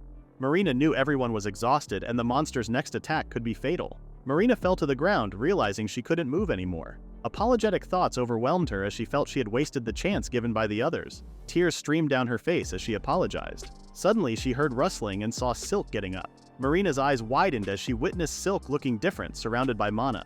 Silk remembers when her own kind labeled her a traitor among elves. Fortunately, she found companions and a master who didn't mind such judgments. Frustrated, Silk declared that she wouldn't let anyone take away her precious friends. Despite bleeding heavily and Marina's warnings, Silk kept walking forward. She sensed the connection between her body and soul weakening, allowing her to feel the mana around her more keenly. She realized she was tapping into the true power of the Dark Elves. Her resentment fueled her magic, and she could easily sense the refined mana around her. With a single glance, Silk located the Shadow Stalker and used the Drades to attack it. Despite its attempts to dodge, the Shadow Stalker was still found. Marina couldn't believe what was happening, especially seeing Silk's eyes sparkling like amber. Marina trembled as she got back up, feeling the healing energy. Rain still managed to cast a healing spell. Silk had no trouble talking with the Dryads anymore, and her attacks became quicker, stronger, and more agile. Marina, feeling confident, charged ahead, confident that she could now defeat the monster effortlessly. Silk in turn enlisted the help of the Dryads to ensnare the Shadow Stalker while Marina leaped in for an attack. Marina successfully slashed the Shadow Stalker for the first time, causing the creature to collapse to the ground. Relieved, Silk dropped to the ground, exhausted from her efforts. However, to their dismay, the Shadow Stalker was not yet defeated and launched a counterattack on Marina. Silk, panicking, realized she had lost her connection with the Dryads. Just as Marina was about to be in real danger, a Scroll of Life Shield kicked in and saved her. The girls quickly figured out that it was Yoke who activated it after waking up from a dream. Yoke, visibly exhausted, stood up, and when the girls asked if he was okay, he assured them he was fine. Despite his claim, Marina couldn't shake off the feeling that something was off with Yoke. The Shadow Stalker attempted to attack Yoke, but he skillfully defended himself. Yoke, now angered, unleashed a powerful spell against the Shadow Stalker, giving the girls a sense of unease. To be precise, Yoke cast 1,000 spells of snares on the Shadow Stalker, causing the creature to stumble around like a clumsy person. Adding to the onslaught, Yoke simultaneously cast 6 debuff spells, and even utilized a Scroll of Rock Blast and Gravity. Witnessing the once menacing Shadow Stalker reduced to a sorry state left the girls utterly speechless. Yoke confidently stated that his attacks were effective, crediting his girls for weakening the monster. He even taunted the monster, telling it to endure the consequences. Yoke had casually healed the girls. He clenched his fist and attempted to apologize to them. Silk stopped him, saying that the fight hadn't ended. Despite appearing injured, the Shadow Stalker got back up, and Silk could see that it was preparing to attack again. It seemed to be gathering a large amount of mana on its body, signaling a plan to self-destruct. Silk told Yoke to weaken the monster while Marina and Rain would deliver the final blows. Marina decided to showcase her special attack, and Rain planned to make things painful for the monster. Yoke cast more weakening magic. Silk used a 4th tier spirit magic named Iron Maiden. Marina employed a magic sword technique called Void Edge, and Rain utilized a 4th tier magic called Turn Undead. The trapped Shadow Stalker exploded, and Silk mentioned that she couldn't sense its mana anymore. She exclaimed that their mission had been completed. Suddenly, Yoke quietly hugged the girls. The girls began to panic as they were embraced by his arms. Yoke apologized to them and felt relieved that they were safe. He assured them that nothing was more valuable to him than all of them, and he reminded them to run if he instructed them to do so, as he didn't want them to get hurt. Silk playfully pinched Yoke's cheek and advised her master not to always sacrifice himself. She couldn't believe that Yoke was trying to avoid his role as a supporter. Silk claimed that though they might seem unreliable now, they would surely become reliable adventurers in the future, worthy of being by Yoke's side. She asked Yoke to support them without spoiling them. Marina and Rain agreed to fight together and vowed to always stay together. Yoke then remembered Saga telling him that adventurers were free. As he thought about losing his hometown, he hugged the girls who had become precious to him. Yoke expressed his love for them. Silk and Rain blushed and acted flustered, while Marina casually stated that she also loved Yoke. Yoke decided to create a place he could call home by himself. A couple of days passed and Yoke along with the girls came back to the girl and told her about the Shadow Stalker. They hung around in Quattro for a bit and later headed to a meeting with a serious vibe. Present at the meeting were Benwood, who was the Guildmaster of Fines, a guy named Clive, who was the Guildmaster of Quattro, and Marquis Betty Boa, the president of the Royal Academy of Arts. Yoke and the others felt nervous encountering two guildmasters and the person in charge of the aristocrats in the country. Yoke was especially concerned because Betty Boa seemed pretty proud. At that moment, Marina inquired of Yoke about the identity of the old man. Yoke, in turn, tried to explain things to Marina, who was completely unaware of the higher positions in the country. Upon learning that the person she had referred to as an old man held significance, Marina began to feel nervous, much like the others in the group. Betty then expressed his frustration, stating that they were wasting his time. He had come because he heard a C-ranked party had defeated the Shadow Stalker, and he couldn't believe someone uninformed had accomplished it. Marina apologized, but Betty corrected them, acknowledging their achievements. Yoke and the others expressed gratitude for his recognition. Benwood laughed, observing Betty's usual prideful demeanor, and praised the Clover Party. He went on to assert that the Shadow Stalker was a special monster, the same as Zarnag. The girls were surprised because they thought it was just a simple undead. Benwood heard that it could use dark magic, which was unusual. Without a doubt, it was considered an A-ranked monster. Benwood thought it was amazing that the three girls working together were able to defeat it. He also mentioned that it was the first time they had recorded a battle against an unknown monster. Clive thanked them for the sudden discovery, which led to the labyrinth being closed to prevent further losses. Betty said it was thanks to the Clover Party for quickly dealing with the problem. As a representative of the Royal Academy of Arts, the prideful Betty Boa praised the members of the Clover Party. He also promised to give them an award in addition to the compensation for completing the quest. He changed the topic and asked for Yoke's attention. He wondered if Yoke knew why someone great like him had come over personally to meet them. Yoke was impressed that the prideful Marquis also felt something was off. Yoke then explained, with a resolute expression, that the Shadow Stalker might be responsible for even more phenomena happening around. He claimed that the worst possible event would be the occurrence of a stampede. As a disclaimer, Yoke mentioned that his opinion was based on pure speculation and might be wrong. Betty was fine to hear anything since it was coming from someone who experienced the threat of the Shadow Stalker. Betty heard him clearly and thought his assumptions were true, making the atmosphere in the meeting room tense. At that moment, Marina asked about something called a stampede. Slick then scolded Marina. Yoke reminded her that he had already explained a strange rule in dungeons that stops monsters from leaving their assigned areas. When this rule is broken, monsters come out and people call it an overflow. If overflows happen from multiple dungeons at the same time, it's called a stampede.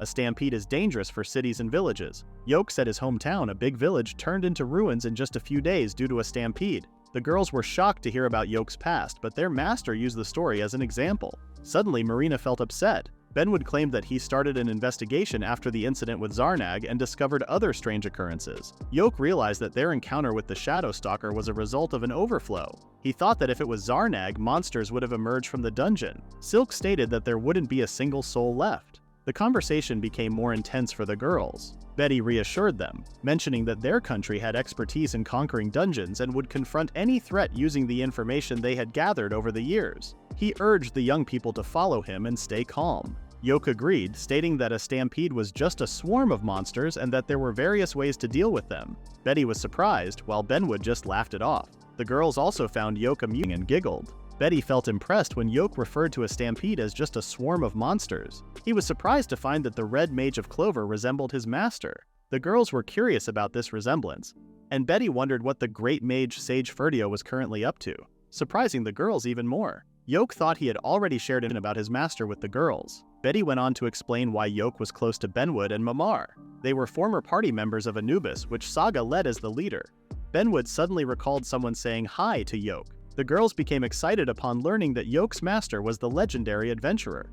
This caused a commotion, and Betty, annoyed by the noise, got upset. The girls apologized and the old men asked the members of Clover to leave them alone. Betty then suggested to the guildmasters that they should investigate further. Benwood wondered about Betty's thoughts after meeting Saga's disciple. Betty praised Yoke's knowledge and stated that he deserved to be remembered. He also claimed to have the image and name of the Red Mage from the Clover Party firmly in his mind. A month ago, Yoke was wrapping up his work in the middle of the night. He had planned to keep going with his holy water project when the girls burst into his room. Silk, looking a bit annoyed, complained about Yoke working too much. Yoke tried to explain that he would finish soon, but he got a bit flustered because the girls were wearing light night clothes. Silk kept scolding Yoke, but his attention was all over the place. Unsure of where to look, he covered his face and couldn't help but wonder what they were wearing. Silk told him not to change the subject and reminded him that they had been helping him with various things. Despite their assistance, Yoke was still sacrificing sleep by overworking. Yoke assured them he would get some rest as advised, but Silk didn't fully trust him. She then instructed Rain and Marina about their plan.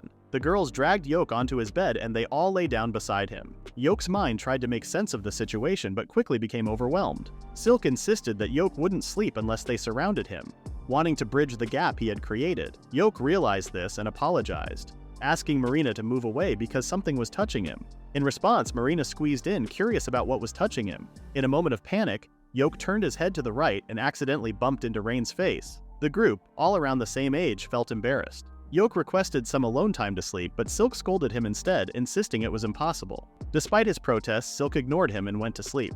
As the room grew quiet, Yoke was surprised to hear Marina snoring. Suddenly, Marina started nibbling on Yoke's ear. Yoke was shocked and wondered if Marina was just pretending. He quickly pulled his ear away, causing Rain to kiss Yoke's cheek. Flustered, Yoke apologized, but Rain was already knocked out from embarrassment. Silk had glared at Yoke for being too touchy with the other girls. Then she realized she had been hugging Yoke's arm the whole time and felt embarrassed. She stared at her master and started gently caressing Yoke's hand. Yoke was confused about what was happening until Silk locked their hands like lovers. Silk started giggling, and Yoke wondered if she was making fun of him. Silk claimed it was because Yoke wasn't sleeping yet, playfully teasing him, which made Yoke blush. He got mad at the defenseless girls and told them to be more careful, warning that there would be times when he couldn't hold himself back. Silk was surprised and asked Yoke if he meant something, but Yoke told her to sleep since she had told him to do the same. The night continued with Marina sleeping peacefully and Three Faces blushing. Morning came, and everyone looked sleep-deprived except for Marina. Meanwhile, in the underground canal of Murun, a group of familiar adventurers stayed in one of the small rooms with dry bread and jerky. Simon had asked the women to cook something, but Chimera said it was impossible because they didn't have many tools for cooking. Barry then mentioned Yoke, Simon's childhood friend, and Simon asked Barry not to bring up Yoke's name. Simon wondered if they still had enough potions, and Chimera explained that because of a certain someone, they only had a few left. Simon told Chimera that she was supposed to be restocking potions, and this reminded him of someone he didn't want to think about. With a sad expression, Jamie remembered how someone used to carry around ingredients, and cooking tools, and even buy consumables for the party with his own money. Simon interrupted her and asked if the broadcast was ready. Jamie said it would take a while, and Simon started teasing her, calling her a shabby magic user and errand girl. Chimera added that Jamie should at least do her part and quickly input something into the broadcast equipment. Jamie got flustered because the commands became messy. Chimera called her an idiot, assuming that it just needed simple magic. But Jamie explained that the equipment needed to be set up properly to avoid issues. Simon and Barry, unaware of the complexity, joined in calling Jamie an idiot when it came to magic, deeming her useless. Simon told her not to drag them down since they were only taking a simple request that had been exaggerated as a B rank. Simon considered the task of exterminating Bulguls, monkey-like monsters, as only a D rank quest. He criticized the one who rated the quest, calling them ignorant. Jamie wondered if there was a reason for the higher rank and reminded them about Yoke's warnings. Simon got mad and scolded Jamie while Barry laughed, dismissing Yoke's words as those of a coward. Simon proudly declared that an A rank like him would not fail a B rank quest. The Thunderpike Guild came back to the guild after a failed quest, looking all beaten up. The receptionist then suggested they take on lower ranked quests, but this made Simon really angry.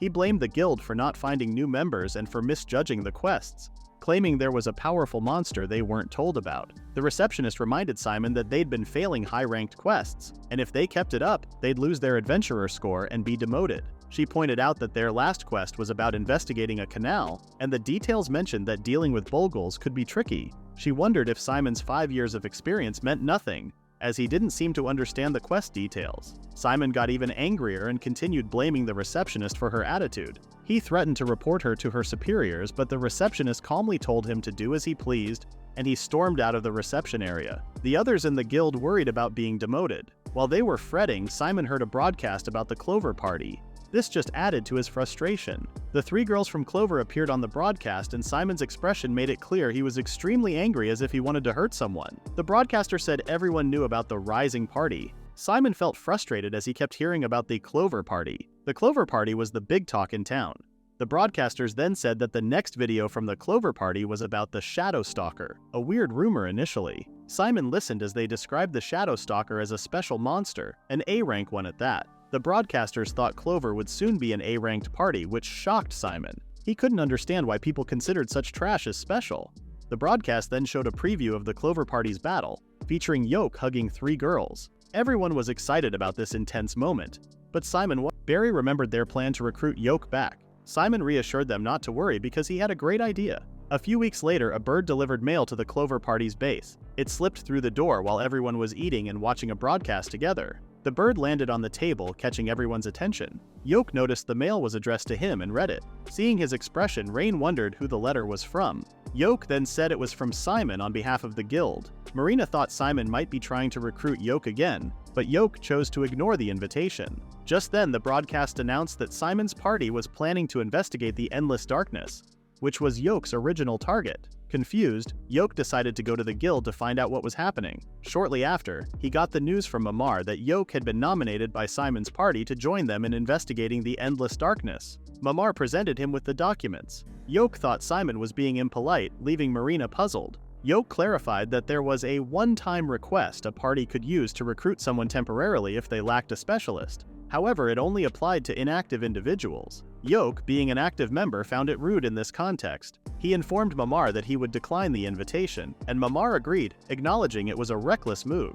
Despite Yoke's refusal, the Royal Academy was already seeking information on unusual events, and Simon might have exploited this opportunity to make a request. Yoke, understanding the situation, declined the offer for both his and Simon's benefit. Mamar, anticipating Yoke's decision, had already prepared a mailbird in advance, impressing Marina. The girls were aware of Yoke's inclination to accompany them into the Endless Darkness, supporting Mamar's foresight. Yoke was taken aback and, in a fluster, confirmed their expectations. At that moment, someone burst into the guild looking for Yoke. It was Simon, demanding an explanation about Yoke's refusal. Yoke had instructed the girls not to take any action and confronted Simon. He stated that it was unavoidable because he lacked interest in accompanying Thunder Pike to Endless Darkness. Yoke reminded Simon that recruiting someone from an active party was against the rules. Simon then referred to Clover as a mere C-ranked party, and emphasized that to explore the Endless Darkness, Yoke would need assistance from an A-ranked party like his. In frustration, Simon told Yoke to stop and warned him not to become arrogant just because he was surrounded by girls and a foolish audience. He criticized Yoke for using the girls to attract sponsors and for staging emotional performances in low-level dungeons just for attention. Simon pointed out that Yoke was essentially a useless person who only did odd jobs. Yoke later understood that Simon had been upset because he led a famous rising party, and was trying to convince Yoke to join back his party to make him feel insignificant again.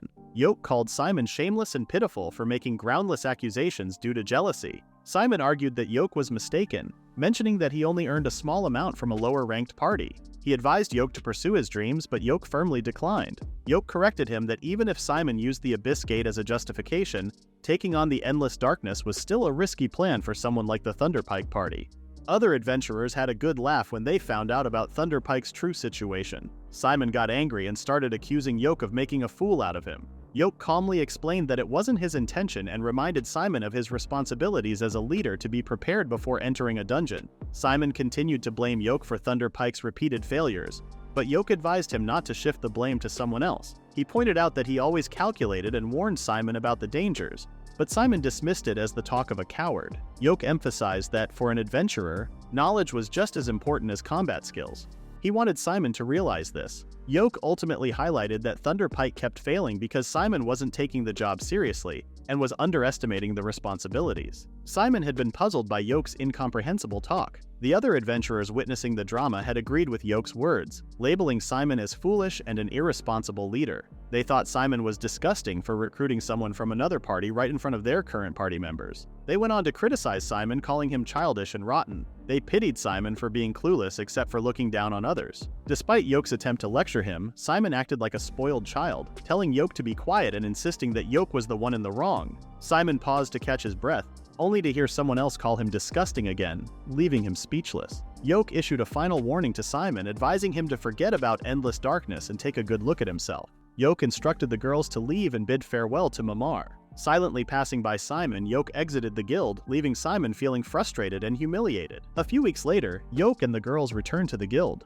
Mamar apologized for the sudden call. As Mamar guided them to the reception office, Marina wondered why they were called. Yoke thought it might be another request. Marina was relieved because she had expected them to be scolded for turning down a request the other day.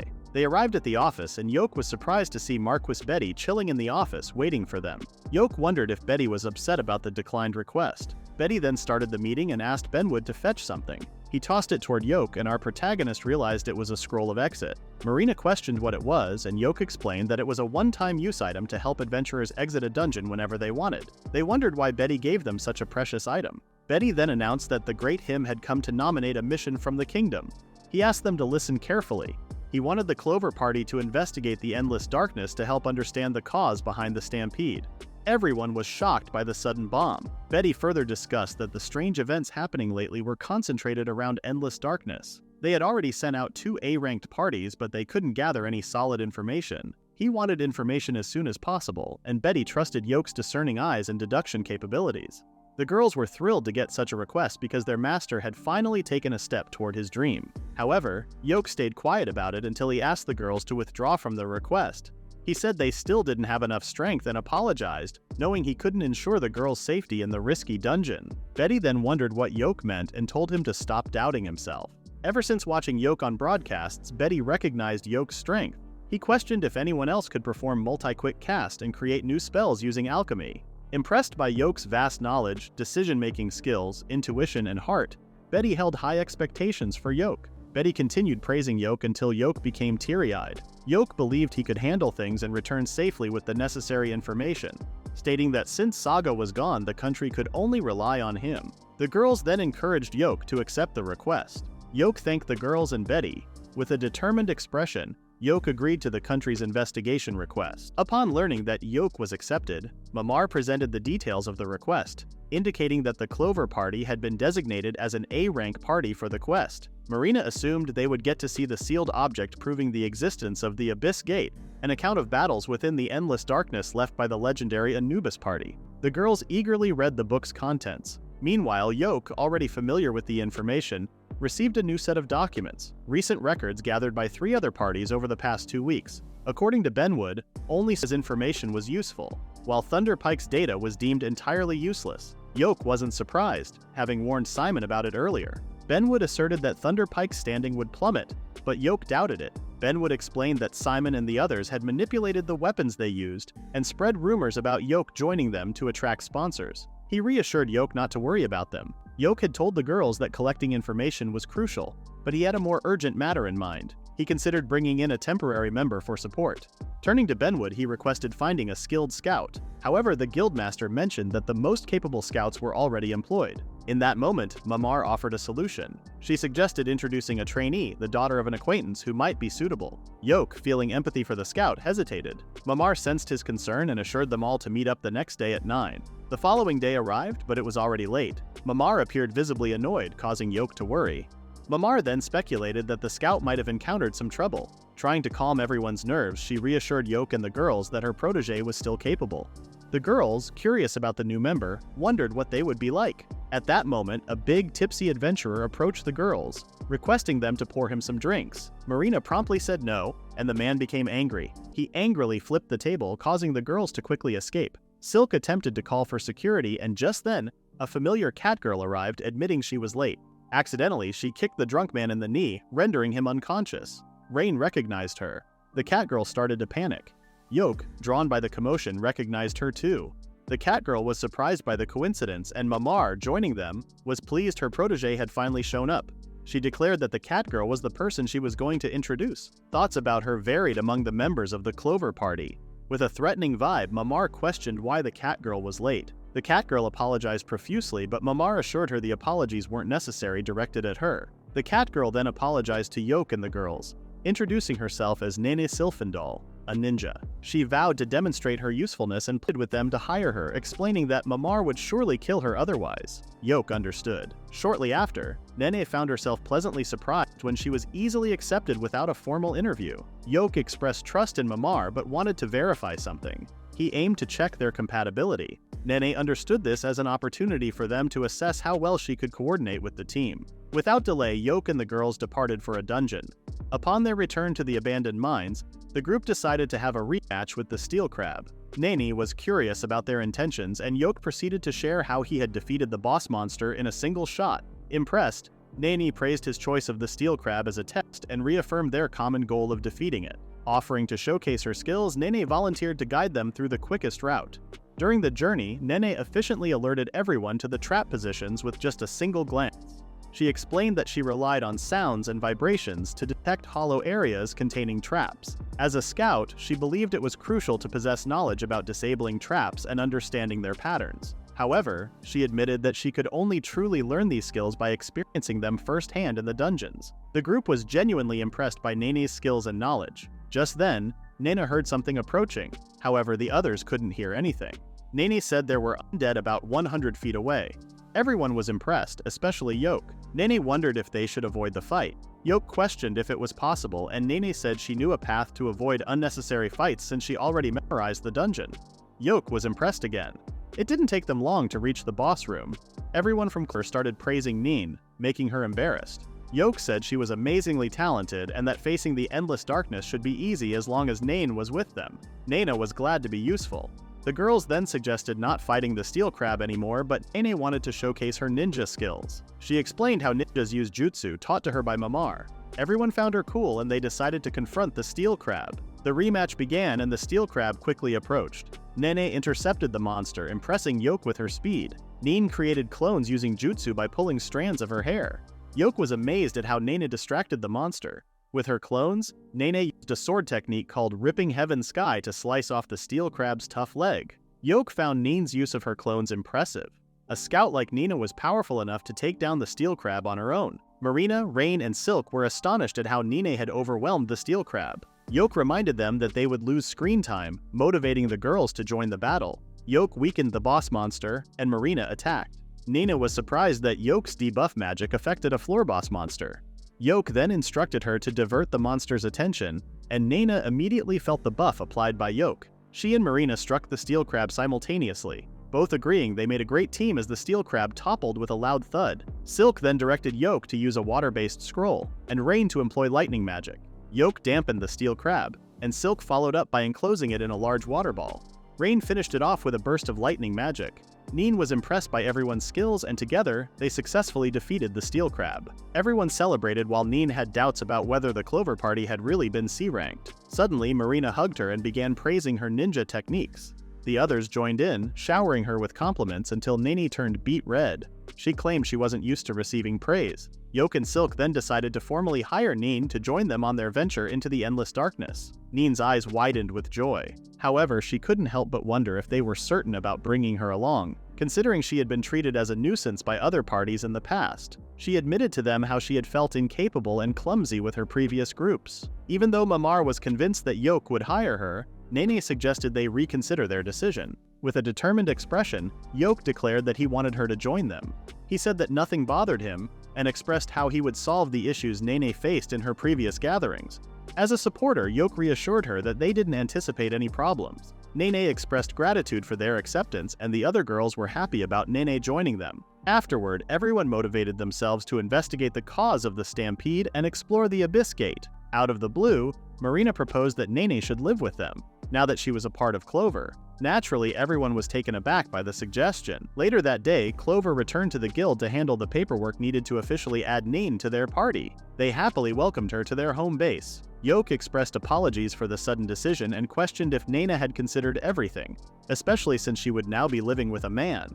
However, Nene appeared unfazed, causing Yoke to worry. The other girls then instructed Nene to take her belongings to her room and return. Shortly after, Nene came back to the living room and was taken aback by the warm welcome from everyone. They had organized a welcome party following Mamar's suggestion. Nene was deeply moved and couldn't hold back her tears. The meal had started, and Nene really enjoyed the delicious food. It surprised her to learn that Yoke was the one who cooked it. Yoke explained that they took turns doing chores, and Nene didn't mind at all. Yoke then asked if Nene needed anything, and she shyly requested help washing her hair and body during baths. The girls agreed to help, which made Nene happy because she thought they might laugh at her. As the girls continued chatting, Yoke felt a bit out of place. Rain noticed his discomfort and jokingly called him a pervert, suggesting she knew what he was thinking. Marina said Yoke seemed lonely, and the girls teased him by playfully suggesting he join them in the bath. After their meal, the girls went to take a bath together, chatting about Yoke. Nene shared her thoughts about the girls liking Yoke. Silk and Rain blushed, but the airheaded Nene casually confessed. Silk said Nene might also come to like Yoke soon. Nene agreed Yoke was attractive but insisted she wasn't interested in love. Excusing herself from the bath, everyone realized Nene was an easy target. While drying her hair and walking down the hallway, Nene bumped into Yoke in a corner. Surprised, she backed off toward the stairs. Yoke reached out, holding Nene tightly, asking if she was fine. Nene's face exploded with blush. She claimed she was alright and ran to her room. During the pajama party, Nene told the girls what happened and admitted she had fallen for Yoke. The girls were shocked at how fast it happened. For the next week, everyone prepared after accepting the national request. After everything was checked and prepared, Yoke formally announced that they would venture to the endless darkness the next day. The girls expressed their excitement, except for the worried Silk. Everyone then had dinner so they could charge themselves by sleeping early. Everyone munched down the food without saying a word until Rain started giggling. She suggested being their natural selves despite the nervousness. Everyone paused and realized that they had been acting tense lately and thanked Rain for breaking the ice. Yoke then turned on the broadcasting mirror, and the topic was about the adventurer parties who were ready to raid the Endless Storm. The first party to be introduced was the organizers of the raid, Yoke's previous team, Thunderpike. Yoke's girls promised to protect him from them. Next up was the pride of all mankind, the Scordia party, which consisted of veteran adventurers with dual roles. Coming up next is the charismatic party that would do anything to achieve its goals, the Granslow party. Yoke's girls were excited to stand next to such big shots. Finally, the last party to get introduced was the Clover party led by Yoke. The girls were excited about how the broadcast presented them, and Yoke pumped everyone up for the next day. Morning comes and everyone meets in front of a huge sealed gate located in the guild's underground. Only a few of the guild members knew how to open it, and this time, Mamar opened it for the expedition. A huge magic key appeared and the door opened. Yoke was finally able to see the transportation crest that would lead them to the Endless Darkness Labyrinth. The Clover party then stepped on the crest, along with Ben and Mamar, and they were all transported to the entrance of Endless Darkness, where a huge ruined tower stood before them. Everyone was in awe, especially Yoke, who only heard about it from the stories. Suddenly, Scordia and Granslow members also arrived. Yoke and the others found them cool. Scordia's mage Miriam noticed them and gave them a wave and a smile. Everyone was stunned, and the girls started fangirling over Miriam and the rest of the members of Scordia. Led by the leader, Darkus, Scordia walked past Clover, and Darkus and Miriam wished them luck. Yoke and the girls were in total fanboy and fangirls mode. Just then, Granslow members walked by, looking all imposing with their immense pressure. Yoke and the girls couldn't say anything as the Granslow members walked past them. Yoke approved of their strength despite being called rogues. Ben then wondered if Yoke was getting scared of the size of the place. Yoke agreed that it was scary, but it was the dream goal of his party that he only heard from his uncle's stories. He knew that at the deepest parts of Endless Darkness is where the door to another world lies. It was his dream to see the edge of the world. His girls and the adults just looked at him in silence until Ben smacked him out of nowhere. After Ben and Mamar wished them luck, the Clover party led by Yoke entered the tower. At the entrance, Yoke told Nene to check out what was ahead. Nene went off, wearing a cloak for sneaky stuff. Yoke felt happy seeing Nene stay calm, even though it was her first time in a dungeon with them. Being the leader, Yoke then told the other girls what the mission was while they waited for Nene to come back. They needed info about the weird things going on in Endless Darkness. Since there might be a big problem, Stampede, they couldn't just ignore it. Yoke made sure they understood that Endless Darkness was a tough dungeon right from the start, with a reputation for suddenly changing. Expecting strange stuff, Yoke brought out GoPro-kun to record and fly around. He told the girls to focus on the first floor, test their strength, and change direction if they bumped into another group. Nene had returned and shared that she hadn't discovered any secret passages or traps. However, she described the place as incredibly strange due to the changing environment. Yoke sensed that something unusual was happening and asked Nene to guide the way. They couldn't explore upwards because the stairs collapsed, so they ventured underground and encountered a peculiar location that seemed like a mix of different places. Neen took the initiative to scout ahead, instructing the others to wait. Yoke observed Silk appearing nervous and wondered if she was scared. Silk denied being frightened and attempted to explain another reason, but before she could, Neen returned to lead them. The group followed through a passage and found themselves in front of a frightening yet beautiful place. Take a moment to appreciate the rare and colorful surroundings in this panel. Yoke was surprised by the unexpected scenery, quite different from the dark scenes on the broadcasts. Silk began reminiscing about the time Yoke shared his dream with them. Back then, she was solely focused on making money, but now she was grateful that their adventures had turned into vibrant dreams. She expressed her happiness as a member of Clover, stating that excitement, not nervousness, made her heart race. Yoke smiled at her and announced their arrival at the Endless Darkness, a step closer to his dream of reaching the Abyss Gate. It was a shared dream, and he suggested they enjoy adventuring while remaining cautious. The Clover party continued exploring the evolving dungeon environment until they reached a stopping point. Neen then produced a mirror to reveal what lay ahead, and it displayed a monstrous creature. Yoke observed the monster, realizing it was something entirely unfamiliar to him. The girls were curious about the strange creature they encountered, and Yoke admitted he hadn't seen anything like it before. Rain was surprised that the usually knowledgeable Yoke was unaware of it, and they realized it was a new kind of monster. Neen suggested it might be a chimera. Yoke observed that the monster had the head of a hammerhead shark and the body of a long-haired minotaurus. Recognizing the level of these monsters, Yoke guessed that the chimera was as powerful as Zarnag, the first-floor boss. Realizing the potential danger, Nina proposed taking a different path. However, Yoke thought they should confront the monster, considering it might be one of the anomalies the Royal Academy was searching for in the Endless Darkness. Yoke also wanted to test their abilities and see if they could survive the dungeon. In case they struggled, they could use the Scroll of Exit to leave the quest. Still, Yoke was confident that, with proper preparation, they could defeat the monster. The girls were uncertain if their C-ranked party could take on a B-ranked monster, but Yoke outlined his plan to reassure them. Shortly after, Neen faced the monster, getting ready to use a ring that made her faster but also would make her feet burdened if she used it too much. Even though it was a risky move, she was crucial to their plan. Suddenly, the monster went berserk and charged at Neen.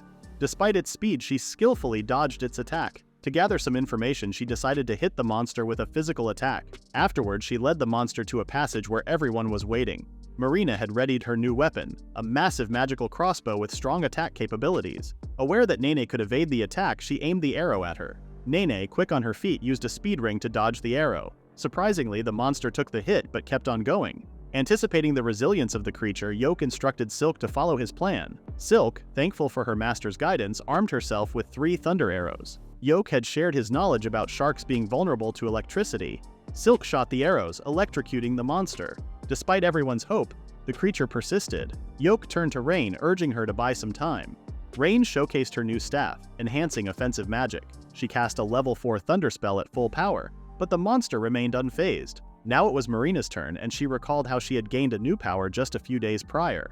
Yoke had given her a memo of revelation, a scroll unlocking the user's hidden abilities. They discovered a scroll in the recent dungeon and Yoke repaired it. Marina understood that it could enhance someone's strength but was concerned about using it on herself. Yoke reassured her, mentioning that the others had already given their approval. He explained that the scroll could unlock a secondary job. In Clover, everyone else already had a secondary job except for Marina. She doubted getting one, as the church said magic swordsmen should only concentrate on their main job. Yoke disagreed, pointing out Marina's sharp intuition and believing she had a hidden talent. After some hesitation, the two decided to go outside to the rooftop because they needed a space for the magic circles to appear. Yoke then told Marina to get ready and multiple magic circles surrounded her. Yoke asked her to stand still as the scroll loaded her information. The magic circles expanded and started flowing into Marina. The scroll made a sound and dropped into Marina's hands. However, she couldn't read the words since they were written in ancient letters. Yoke took over and was shocked to see what was written. Now, in the present, Marina assumed a samurai stance as it was her secondary job. The monster was already close. Yoke attempted to use debuffing spells, but the monster still moved effectively despite being half dead. With one swing of her sword, Marina used a combination of magic swordsman and samurai skills, slicing the monster in half. Everyone was surprised to see the monster fall, and they all began showering Marina with praises. Yoke then wondered if Marina had figured something out. Marina confirmed that the monster had been a chimera. Silk wondered how Marina could tell, and Yoke explained that samurais possess skills to target enemies' weak points and could sense their identities. It was a kind of supernatural power known as the Sixth Sense, exclusive to the samurai job. Everyone was amazed, and another round of praises commenced. Marina attributed it to Yoke's in-depth knowledge of the monster's weaknesses. Yoke clarified that, along with the development of artifacts, research on the ecology of living beings had also progressed significantly. Nene was surprised by Yoke's knowledge but mentioned that it was a bit slowed down by the other girls preventing him from pulling all-nighters for studying. Yoke had noticed a treasure chest, and everyone was surprised to find one on the first floor, especially since the logs had mentioned that chests wouldn't appear until the 5th floor. They thought it might be an anomaly and chose to open it. Yoke turned off GoPro-kun and Nene opened the chest. The group was surprised to find a black box inside along with gold coins and artifacts. Everyone gathered around as Yoke analyzed the black box. However, nothing came up and he thought it was an artifact. Marina was shocked that Yoke didn't know what it was. Silk wondered if it was safe to touch. Yoke said it wasn't, but he felt strange vibes from the black box as if it were a newborn. Marina assumed it was a baby and asked if she could have it. Yoke said it was an anomaly and decided to submit it to the Royal Academy. He also found a ring artifact with it and called out Rain, who was arguing with Marina about who would get the black box if the Royal Academy returned it. He gave the ring to Rain as if he were proposing. Naturally, Rain turned red from embarrassment, and the other girls did too. Yoke explained that the ring had a calming effect on the user and was a great piece of equipment for mages. Rain was frozen until she told Marina to keep the black box instead. Everyone took a break, and the girls wiped away their sweat, feeling proud of what they had accomplished. Still, Silk realized that they had fallen behind compared to the others. Yoke agreed, finding it challenging to understand the dungeon's standards. The girls all thought the black box and the chimera were strange occurrences. Yoke quickly agreed. Then the girls started to wonder if Yoke felt uneasy talking to them. Marina suggested that Yoke should face them since he had already seen everything about them. Our MC disagreed, explaining that it was because they had suddenly stripped out of nowhere. Yoke had instructed them to keep washing as he gathered his thoughts. He acknowledged the oddity of facing a formidable monster on the first floor of the dungeon. Remembering a time when he acquired a magic bag on a different floor, he found the situation perplexing. While contemplating these anomalies, Marina, without a shirt on, unexpectedly hugged him. She suggested that a hug might help Yoke relax. Grateful for the gesture but uncomfortable, Yoke requested her to step back. Seeking assistance from the other girls, they ignored his plea and commended Marina's boldness. A little while after, the Clover Party agreed to complete the initial attack up to the upper stairs after talking it over. On the journey back, the girls kept playfully teasing Yoke for blushing, but our main character insisted it wasn't something he could control. The girls paid no mind to him and carried on discussing their advancements in the dungeon on the first day. When they reached the teleportation gate, Yoke's previous group had already arrived. Yoke saw that they had returned with 2 new members temporarily. This was the first time they met after the commotion in the tavern. Simon began teasing Yoke about his party's current C rank. Yoke chose to ignore the remarks and attempted to walk past them. However, Simon halted him, stating that a party like Yoke's wouldn't achieve much. He then requested their broadcast data and information about what they discovered inside. Yoke couldn't believe it when Simon asked him once again to hand over everything they had. It seemed like Simon was just taking away their hard-earned accomplishments. Simon interrupted Yoke and insisted that they weren't the villains, proposing an alliance instead. Yoke knew that forming an alliance meant sharing benefits mutually, and he wondered if that was what Simon had in mind. Simon told him to be grateful because a party like Clover, ranked C, was frightened within the endless darkness. He claimed it would be wiser for the Clover girls to follow someone experienced rather than a Red Mage with a small brain. He ordered them to appreciate the fact that someone superior was looking out for them. Yoke realized that Simon's actions were a form of revenge for Yoke not joining him earlier. Simon planned to take everything from Yoke and claim all the achievements for himself. Silk had interrupted Yoke's thoughts, suggesting they move forward. Simon became angry, scolding Silk for intruding into a leader's discussion, especially as a dark elf. Yoke, in turn, glared at Simon. Simon noticed that Yoke tended to lose his composure when it involved the girls and hatched a plan to tarnish Yoke's reputation. Simon wanted Yoke to socially disappear and started berating him, even stating derogatory things about dark elves like Silk, claiming they were only good as playthings for men. As Simon called her disgusting, Silk tried to slap him but hesitated when the other girls grabbed Yoke, as if they were trying to stop him. Simon was shocked and fell to the ground. Yoke, ready to draw his sword, demanded Simon apologize and take back his words, stating he couldn't tolerate insults towards his family. The girls held Yoke back while Silk suddenly hugged him. She said they were upset by Simon's words but not enough to be harmed. Silk reminded Yoke that using his sword would make him a bad guy and urged him to reconsider. Despite the insults, Silk claimed to have forgotten them, finding happiness in being considered family. Yoke calmed down, apologized to the girls, and informed Simon that there would be no alliance between them, asking him to leave. The Clover party departed, labeling Simon as annoying and leaving him overly frustrated. The following day, Simon was still upset about what happened with Yoke.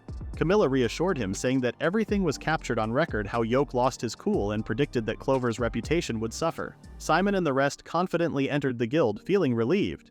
Yet Ben and Mamar were already there waiting and instructed them to come to the investigation room. Ben and Mamar sat around a table giving stern looks to the Thunderpike members. Ben, with a forceful tone, questioned them about their mistakes. Simon attempted to defend the group, claiming they hadn't done anything to upset the higher-ups. However, Mamar quickly silenced him with a shikigami and insisted they pay attention because there was an important message. Mamar explained that Simon had used offensive language towards a former teammate and had even attempted to take credit for their hard-earned achievements. Beyond that, Simon's comments about Silk, a dark elf, had caused problems within the organization. Simon couldn't believe he was being called out for such reasons and tried to justify his actions by saying they were true.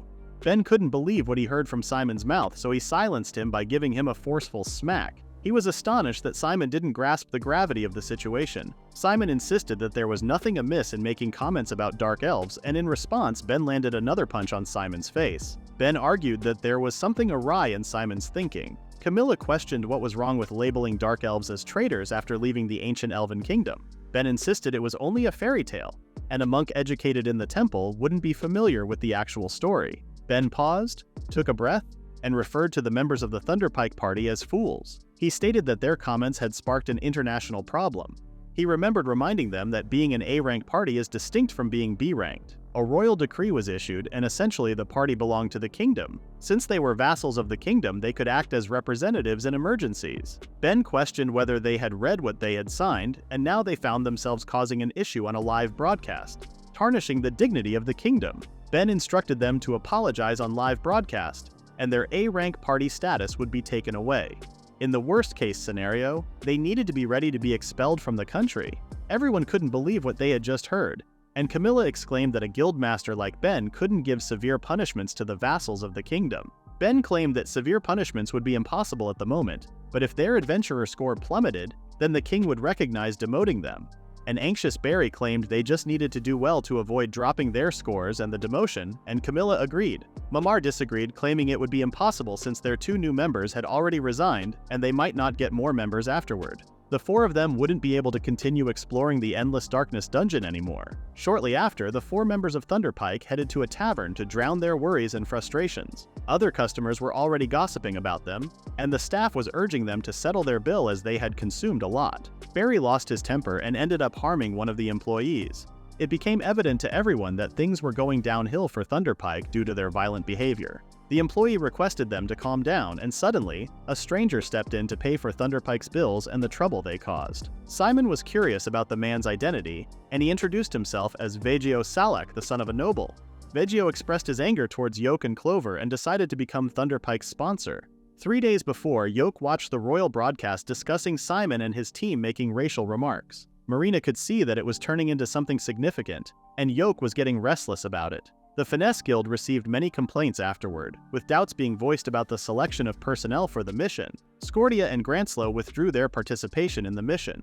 Marina wondered why they withdrew, and Yoke claimed there was more backlash from the other parties since Clover was basically the victim. However, Marina hated the fact that people were also criticizing Yoke since he was Simon's ex-teammate. She told Yoke to depend on her if needed, and Yoke thanked her while claiming that her presence was enough. Yoke's words brought a huge smile to Marina's face. However, it had been a successful harvest for the Clover party. Ben and Mamoru felt proud of how they had managed to bring back both broadcast data and monster specimens.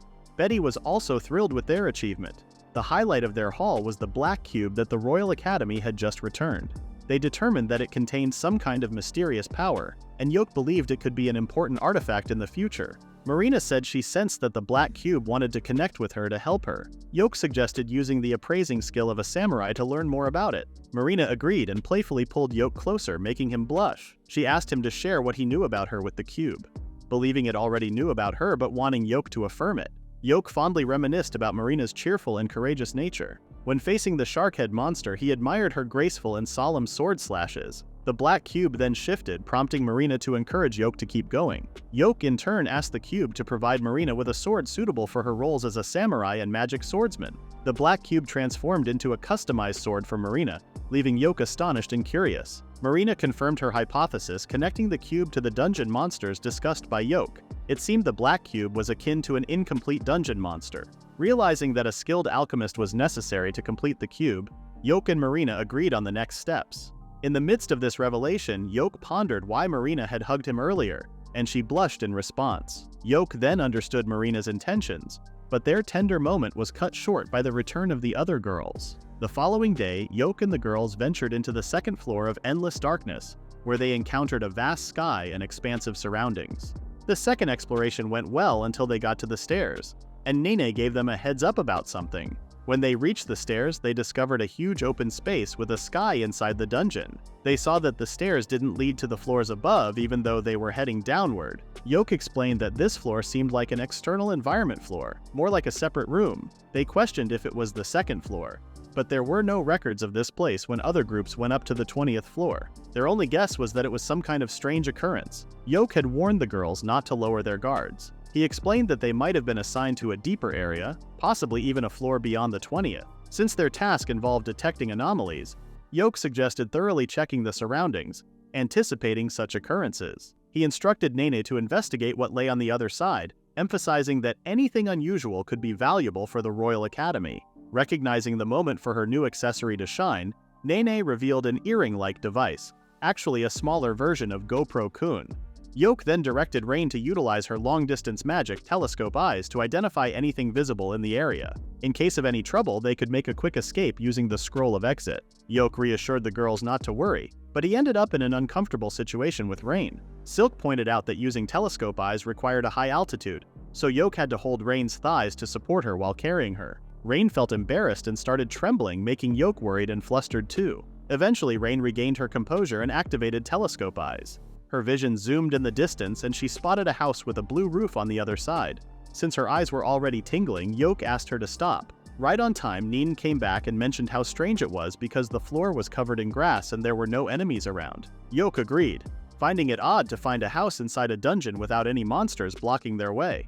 He thought it might be a trap, but Marina suggested they investigate first. Yoke agreed and reminded them about the scroll of exit. Yoke and the girls soon stood in front of the single house wondering what might be inside. They halted at the doorstep. They couldn't sense any magic and the place looked calm. Suddenly the door opened and Yoke's eyes widened as someone emerged from the house. An elderly woman emerged and Yoke couldn't help but wonder why a person would be in a dungeon. The woman seemed surprised to have guests. Yoke found it strange for a human to live in a dungeon and questioned the situation. The old woman kindly invited them for tea and pies, but Yoke and the girls hesitated. They wanted to know who she was and why she lived alone in the dungeon. The woman mentioned it was a long story and invited them into her house.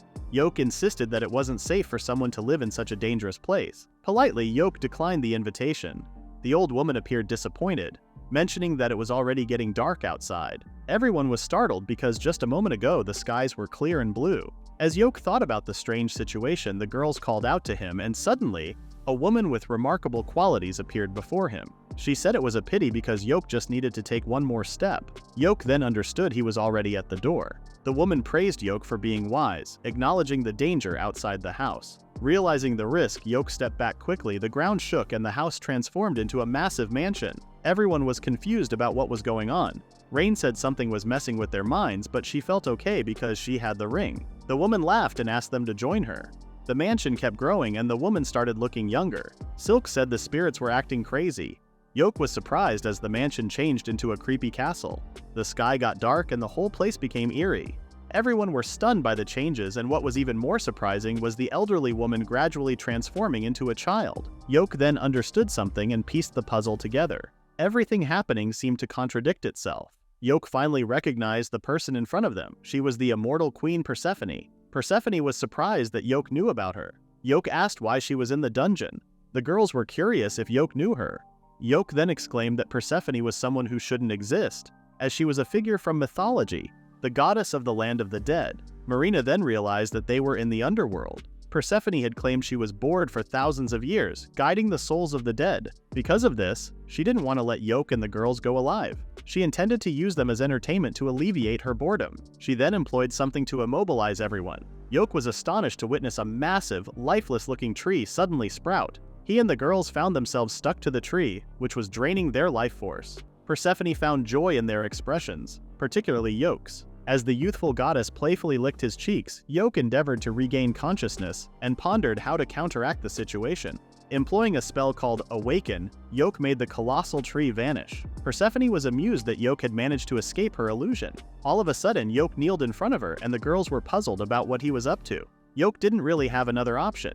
Remembering what he had heard in the myths, he had to trust in his uncle's teachings. On a starry night, there was a full moon shining brightly. Yoke was outside and Saga discovered him, concerned that his nephew might have had a bad dream. Yoke shared that he had dreamed about the day his parents passed away. Saga then asked Yoke if he knew the story of Lady Persephone, suggesting that it might be helpful for him in the future.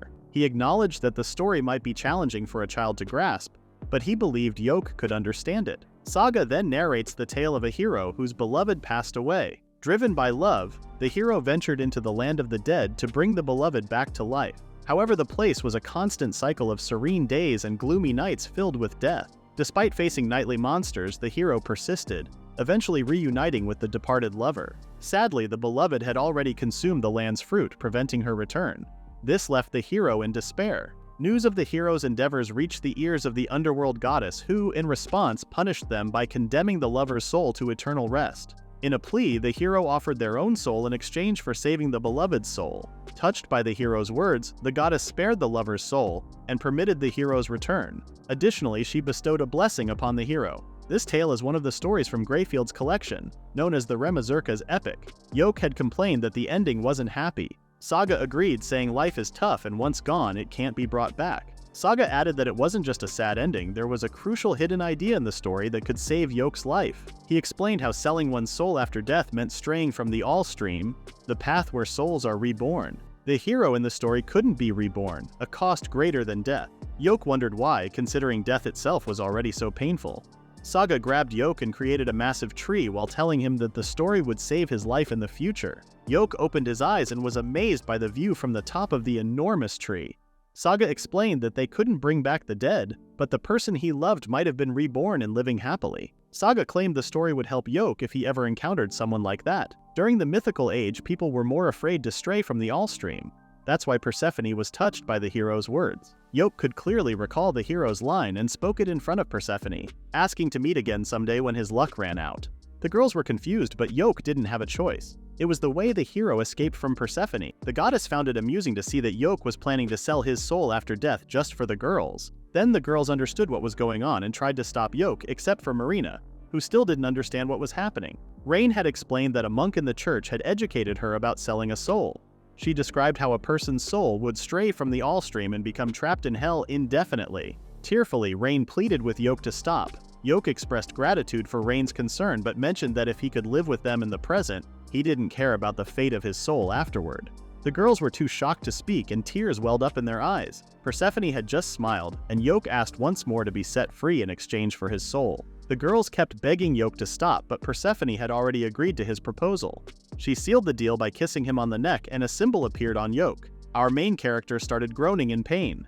The girls were freed from their restraints and rushed towards Yoke. Persephone assured them that she wouldn't take their lives, but she apologized because the monsters of the night had already emerged. Despite Persephone sparing their lives, the monsters wouldn't, as they had already trespassed into the land of the dead. Persephone giggled, anticipating her reunion with Yoke in the near future. Gigantic monsters charged at Yoke and the girls. Yoke quickly used a scroll of sanctuary, which halted the monsters in their tracks. Knowing there wasn't enough time to use the scroll of exit, Yoke told the girls to head for the exit and granted them enhancements. He declared that the monsters of the night were like God's companions and it was impossible to defeat them.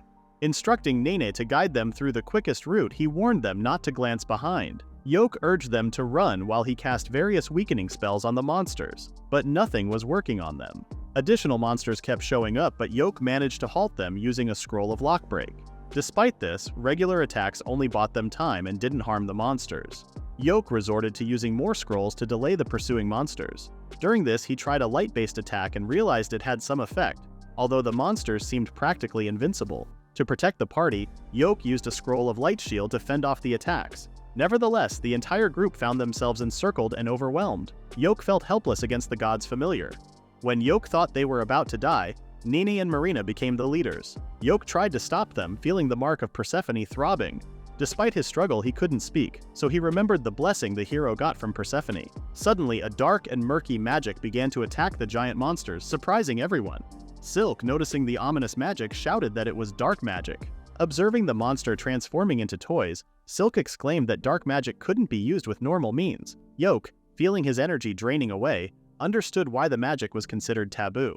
Although he assured the girls he was okay, his vision became blurry because his mana and stamina were reaching their limits. They spotted the exit, prompting Yoke to use another dark magic to restrain the pursuing monsters. The girls managed to get through the exit door, but Yoke fell to the ground because he had reached his limit. Just as a monster tried to grab him for a snack, Nene quickly grabbed Yoke. Silk helped by shooting elemental arrows at the monsters.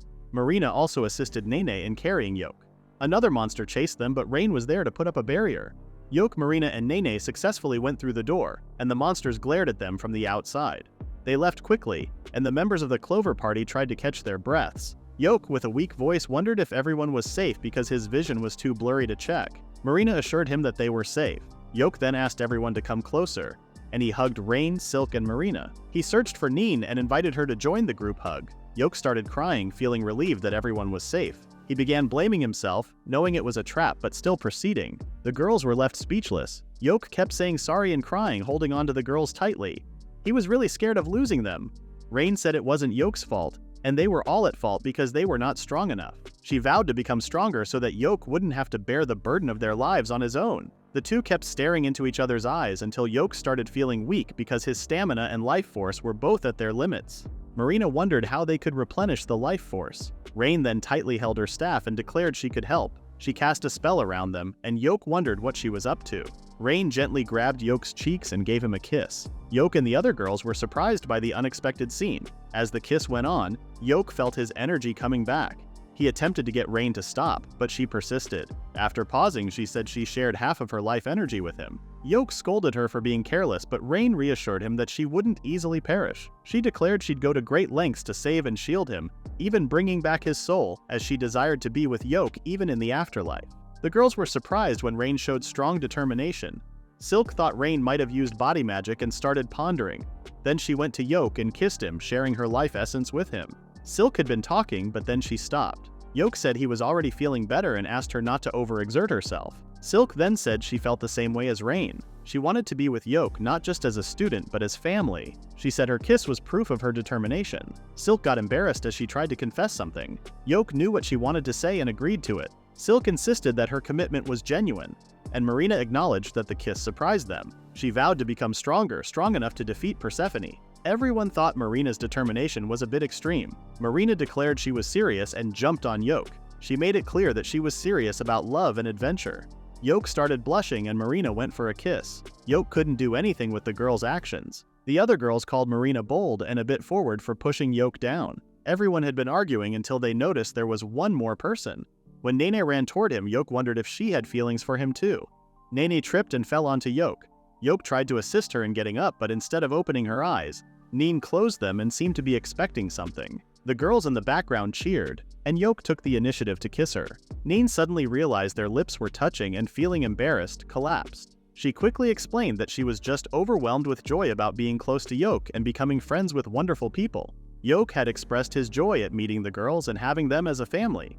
He became emotional and started crying tears of happiness. The room fell quiet, but soon everyone realized the awkward atmosphere they had unintentionally created. Exhausted, Yoke took out a sentry rooster, a device that alerts them to intruders, and they all peacefully drifted off to sleep. However, Yoke's slumber was abruptly interrupted by a kick from Barry. He awoke to find himself and the others captured and tightly bound. Simon stood over them with a smirk on his face. Yoke had questioned Simon about his presence and found the girls unconscious and bound. Yoke, with a stern look, inquired about what had happened to the girls. Simon, in disbelief at Yoke's assertiveness, kicked him aside like he was nothing. He declared that Yoke had no authority to interrogate him, insisting that they had simply allowed the girls to rest. Camilla then revealed Nene's neck, and to Yoke's despair he noticed slave collars on the girls. Simon explained that their sponsor, harboring a grudge against Yoke, had provided the collars. Simon had wondered whether Yoke understood the consequences of instructing Nene. Despite Yoke's warning that they might be labeled as criminals, Simon didn't mind, considering their party was already ruined.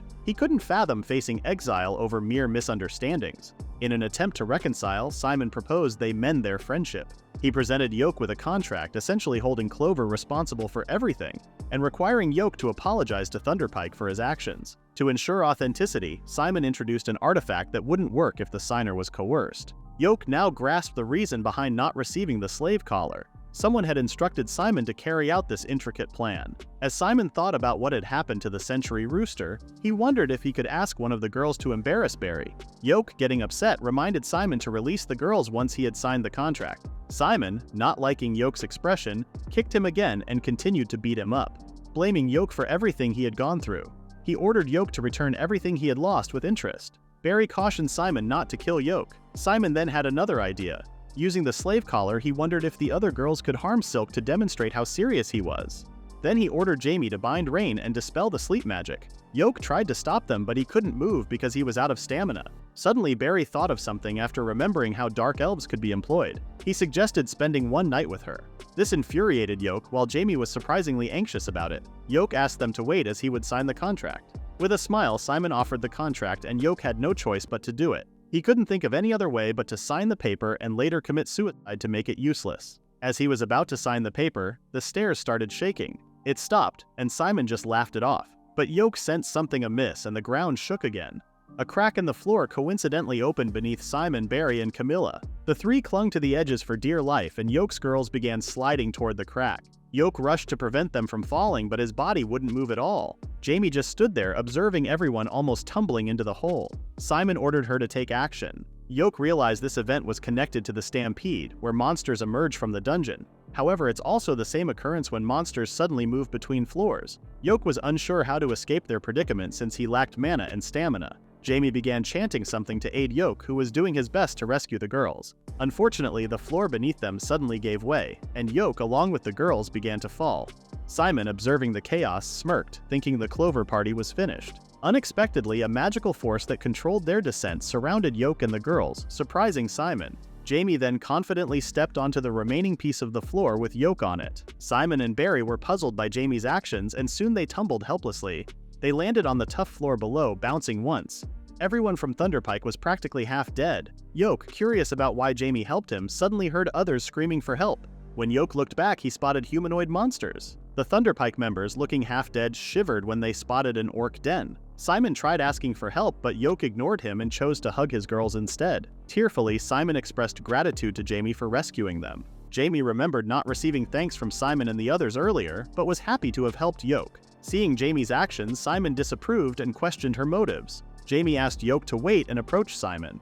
Instead of saving him, she grabbed his bag and rejoined Yoke. Simon angrily cursed at Jamie, telling her to listen to him, but he soon realized that Jamie had a different attitude toward Yoke. This left Simon speechless, feeling as if he had been NTR'd. Jamie had returned Yoke's equipment, which included a powerful elixir bought for emergencies. Yoke expressed surprise and gratitude. Upon receiving the elixir, Yoke quickly consumed it. He proposed breaking out of the orc den, and Jamie agreed. The orcs then readied their bows and arrows, prompting Yoke to declare it was time to act. As the arrows flew towards them, Yoke and Jamie erected a substantial barrier. Yoke even cast a spell to counter the shots. The projectiles reversed direction, raining down on the orcs, who were unable to defend themselves.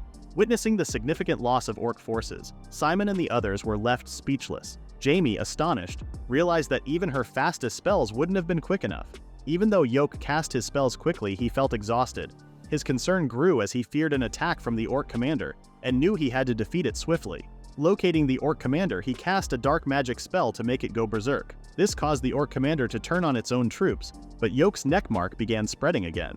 In pain, Yoke caught the attention of Jamie, who noticed his suffering but prioritized waking up the other girls. Realizing he couldn't rely on dark magic anymore, Yoke appreciated the powerful ally he gained through it, but the overwhelming number of orcs remained a problem. To buy time, Yoke used a sanctuary scroll and started searching for a troublesome figure. Suddenly, his eyes widened as he spotted something amidst the orcs. The Orc King had joined the battle. Frustrated, Yoke couldn't help but curse at the challenging turn of events. Faced with the new challenge, Yoke couldn't do anything as he had already used up too much magic. He still had some scrolls and needed to find the right time to use the scroll of exit. Yoke then used his last scroll to buy some time, but it wasn't enough to stop the Orc King. Luckily, Yoke dodged the Orc King's attack and realized it wasn't the time to worry about his body. He cast and applied multiple buffing spells on himself, counter-attacking the Orc King. However, his attacks were too weak to defeat the monster. Nevertheless, he knew he had caused some damage and decided to use debuffing magic. Unfortunately, Yoke's magic didn't work, and he realized he was about to be defeated as the Orc King's fist flew towards him. That's it, this manga and manga recap is over, just joking. Marina saved Yoke by slashing away the Orc King's fist. Yoke was surprised to see Marina. Silk, Rain, and Nene also joined. Everyone understood the situation after waking up and decided to fight back with Jamie. Yoke and the girls then began to counterattack the orcs, while Simon lay on the ground, helplessly watching them fight. He wondered what was happening, as he knew he was the main character from the start, and Yoke was the unexpected addition. However, in the current situation, Yoke became the main character, and Simon was just an insignificant side character. Bro didn't even realize he was a side character in this manga. He clenched his fist and started to get back up, glaring toward Yoke. Rain used her magic to halt the orcs in their tracks, then instructed Yoke to use the scroll of exit. Yoke retrieved the scroll, feeling awestruck by Rain's protective spell. He urged the girls to stay close as everyone gathered within the scroll's boundary. Yoke requested Jamie to fetch Simon and the rest, but Jamie hesitated due to past mistreatment by Thunderpike toward our protagonist. Yoke insisted that it should be the law to decide their fate. Eventually, Jamie complied and hurried off to find the others, only to discover that Simon was nowhere to be found. Suddenly, Simon told them not to move while holding a dagger to Rain's neck. The sanctuary disappeared and the orcs kept attacking. Yoke questioned Simon's actions and Simon accused Yoke of using money to buy favor and achievements. Yoke couldn't retaliate because he was using a scroll.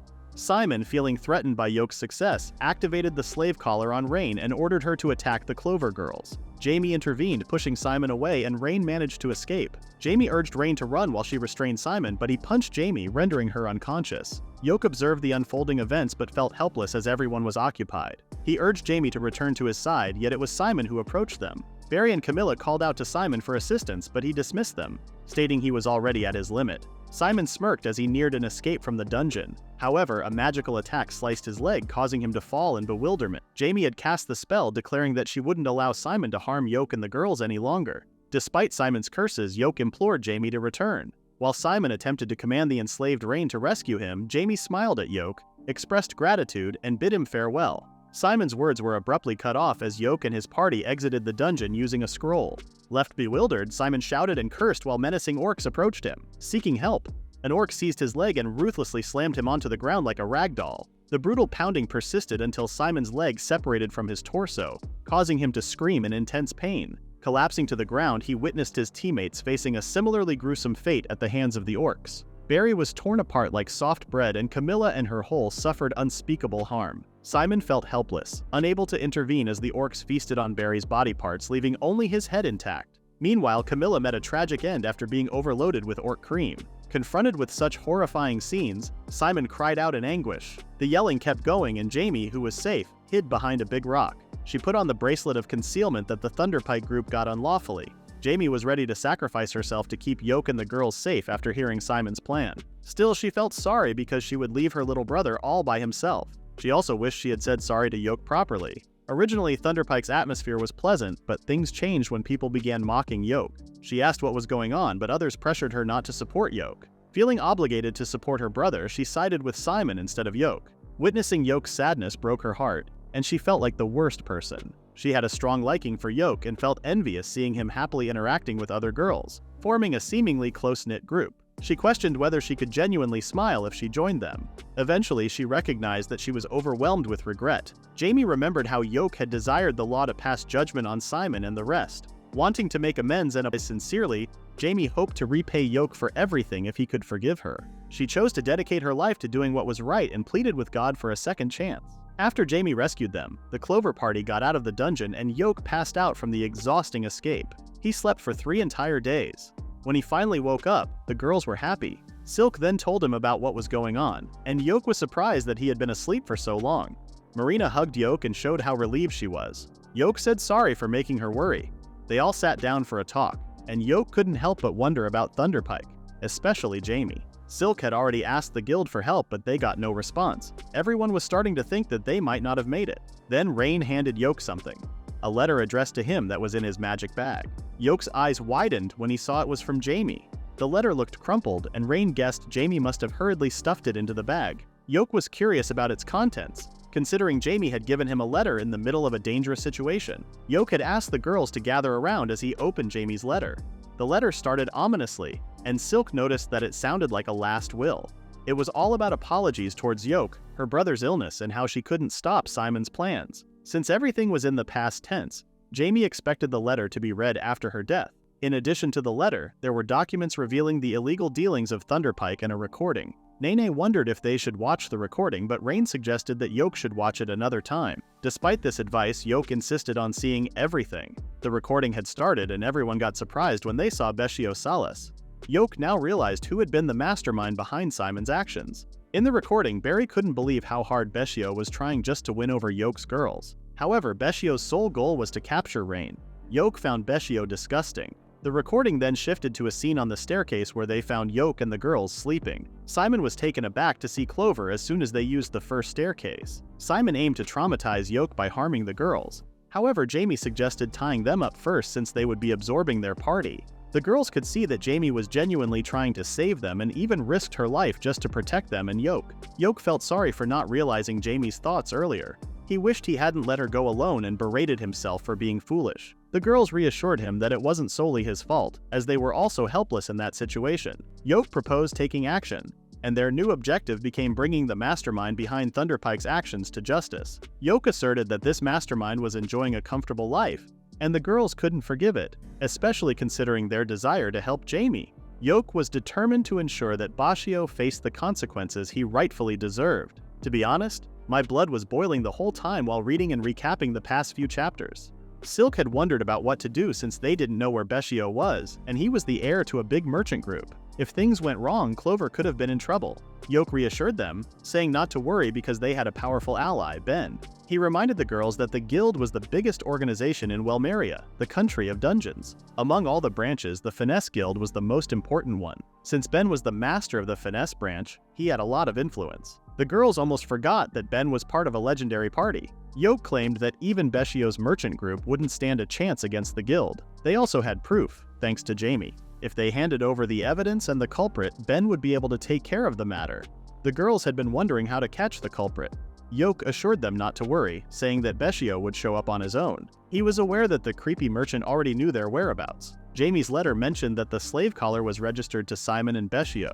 Yoke guessed that Beshio wouldn't bring a lot of people to avoid drawing attention. He wanted to use this opportunity to turn the tables on him. Silk was curious about how they could figure out that Beshio had attacked them. Yoke insisted that their base was already surrounded. He guessed that Beshio knew Yoke had been unconscious for a few days and might take advantage of the situation to launch an attack. Beshio seemed to be in a panic after losing his pawns, the Thunderpike. Silk also knew that the girls hadn't gone outside for a few days due to the slave collar.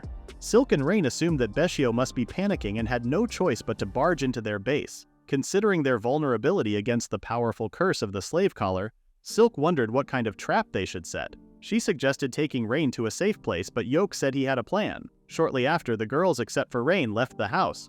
Silk instructed Rain to ensure she locked the door. Marina was surprised that the guild had summoned them unexpectedly. Silk assured Rain they would return immediately, and emphasized once more to lock the door. The girls hurriedly departed and someone sneaked nearby. The person then approached a carriage and someone inside began shouting joyfully. It was Beshio, and he had finally found the perfect time. He exclaimed that he had almost died waiting for this moment and was eager to do some unspeakable things with Rain. Beshio and his men had arrived at Clover's base. Mockingly, he referred to the girls as idiots, intending to exploit Rain as their weakness to manipulate them. His ultimate goal was to assert control over the girls and embarrass Yoke. Beshio attempted to open the locked door, anticipating the obstacle. To overcome it, he produced an illegal artifact capable of unlocking any door. Successfully gaining access, he entered the base, adopting a facade of familiarity as he called out for Rain. While exploring, he made his way to the second floor, harboring disturbing thoughts about what he planned to do to Rain. His unsettling fantasies were interrupted when he unexpectedly encountered Rain in a corner. Witnessing Beshio's repulsive expression, Rain quickly fled from the scene. Beshio had commanded Rain to halt and enforced it by compelling him to kneel through the authority granted by the slave collar he owned. Contemplating what tasks his initial slave should perform, Beshio lowered his pants and positioned something in front of Rain. Reacting swiftly, Rain seized a nearby vase and struck Beshio on the face. The unexpected retaliation left Beshio bewildered, prompting his guards to intervene and restrain Rain. Yet Nene and Marina were present, swiftly incapacitating the guards. Beshio, confronted with Rain's resistance to his orders, became increasingly perplexed. Someone claimed that the scene was unsatisfying. Yoke didn't expect their simple plan to work on Beshio. Beshio was confused, and Yoke clarified that leaving Rain alone was a trap to catch him. The other girls acted like they were leaving but stayed nearby. Beshio wondered why the slave collar didn't work, and Yoke told him to check. There was no more slave collar on Rain's neck. Beshio felt surprised when he saw the collar in Yoke's hands instead. Yoke urged him to accept his fate, but Beshio refused and began to threaten them with his family's merchant group's name. Yoke then informed Beshio that Silk wasn't there because she had gone to find Ben. This news made Beshio realize that things were not going well for him. Despair filled Beshio's face as he began to complain about how his plans had been ruined. He grumbled about all the effort he had put in just to capture Rain. Suddenly, Rain slapped him hard and told him that everything was his fault, not hers. She accused Beshio of being responsible for Jamie's death, and declared that she would never forgive him for it.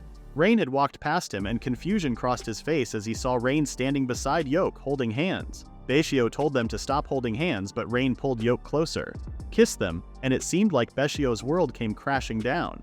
Rain hugged Yoke, declaring that Yoke already belonged to them, and that marked the end for Beshio.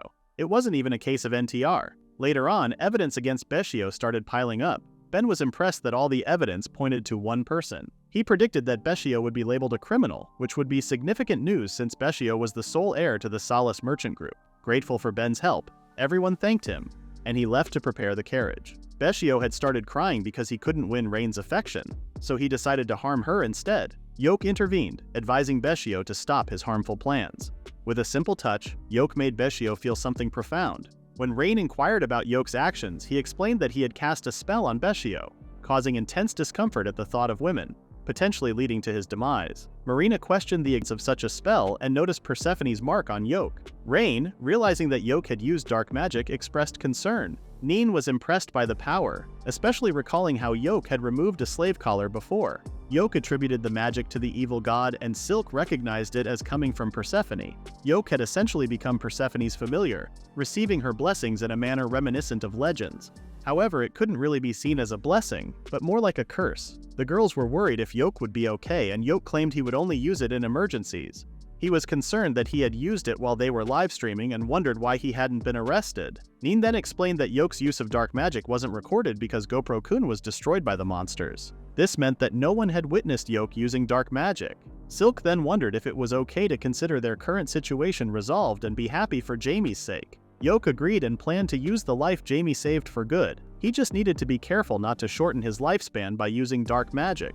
Suddenly, Ben burst into their house and said they got an urgent message from a bird. Yoke thought it might be about Beshio, but Ben said it was something else. He told Yoke to check out the video he had just shown on Clover's broadcasting mirror. All Yoke could see at first was a fuzzy live stream, but then a faint voice came through asking for help. Yoke got nervous as he realized it was Jamie's voice. Jamie had sought help, surprising Yoke and the girls when they learned Jamie was still alive. Yoke, upon realizing this, approached Ben for assistance. However, Ben, anticipating Yoke's request, declined. He emphasized the dungeon's peril and the impracticality of risking lives for a rescue mission. Despite Yoke's urgency, Ben disclosed that the national mission had concluded with the decision to reseal the endless darkness. Yoke persisted, asserting the need to rush for Jamie's sake. Ben, like a concerned uncle, raised his voice, expressing the dangers based on reports about Persephone. He questioned the peculiar pattern on Yoke's cheek. This left Yoke silent, and Ben sternly reminded Yoke of the life-threatening risks of diving back into the dungeon. As the head of the Finesse Guild, Ben expressed reluctance to witness more adventurers perish, and declared there was nothing more they could do. Yoke thought hard, trying to figure out a solution. Suddenly, he remembered the recording Jamie had left and suggested there might be a way to help. He asked Ben for permission, explaining his plan to rescue Jamie. Ben was surprised by Yoke's rebellious attitude, cautioning him about the dangers of the Endless Darkness dungeon, which constantly changed. Yoke insisted that the dungeon hadn't changed, and shared his educated guess about its rules. He assured Ben that despite the chaotic appearance, he had uncovered how the dungeon worked. Yoke pointed out that no adventurer had understood it in the past 300 years. Though doubtful, Ben considered Yoke might have learned something in his 2 trips. Yoke proposed that if his hypothesis was correct, they could save Jamie and asked for permission to proceed. Ben, realizing he was partially at fault for informing Yoke about Jamie, clarified that he was giving them a chance to convince him. He promised to personally escort them to the dungeon's entrance, swearing on his name and party's name. Everyone sat down together as Yoke explained the endless darkness. He told them that despite exploring the floor, the map always changed. Instead of the environment changing, Yoke believed they were being teleported. Ben was surprised and asked why Yoke was so certain. Yoke reminded him of their trip to the underworld and meeting Persephone, emphasizing that it was no illusion. Yoke then asked Rain if they remembered which floor they reached after escaping the underworld. Rain replied that they were in between the second and third floors. Yoke had brought out the recording left by Jamie. It revealed how Thunderpike had spotted the Clover Party as they descended the first staircase. Yoke then concluded that Thunderpike had been directly sent from the first floor to the third floor. Rain said it was impossible to skip floors, but Yoke suggested it might be a side effect of the blur between floors during an overflow. Yoke then pointed out his main reason, the Abyss Gate, the deepest part of the dungeon. He explained how the Abyss Gate connected different worlds, and in the Endless Darkness, various worlds were linked. Yoke concluded that the Endless Darkness dungeon was reproducing different worlds within itself. This meant that any of the floors could be a different world at random. Everyone found this idea absurd. Silk had concluded that they wouldn't understand the Endless Darkness in the end because the dungeon randomly displayed and connected hundreds or thousands of floors like a labyrinth. Ben agreed that it made sense, but then wondered how they could rescue Jamie. Yoke then exclaimed that the teleportation had a regularity and was something they could take advantage of. Ben wondered what Yoke meant. Our protagonist then explained that they hadn't encountered other parties, but Thunderpike easily found them. Realizing it wasn't a coincidence, Ben understood what Yoke meant. Yoke then explained that teleportation regularly took them to their desired destination. The girls were surprised, and Yoke elaborated on how they ended up in strange places while investigating irregularities. The girls were impressed by Yoke's deduction skills with limited information. Excitedly, they asked Ben for permission to enter again and try to find and save Jamie. Ben sighed, calling Yoke a kind man, and wondered if there was more evidence to support the idea. Yoke had reminded Ben about the expedition log of their party, noting the 30th floor as the deepest level of endless darkness. However, Yoke disagreed, thinking that Anubis's party might have skipped floors just like they did. He knew that Anubis members only considered the 30th floor as the most difficult and deepest part of the dungeon. Ben thought back to the numerous deaths during the expedition and realized that they might have subconsciously wished for it to end. However, their wish only brought them to the 30th floor, making Ben find the dungeon strange. He regretted not being able to save more people back then, but, as the current guildmaster, couldn't give permission for Yoke to go back.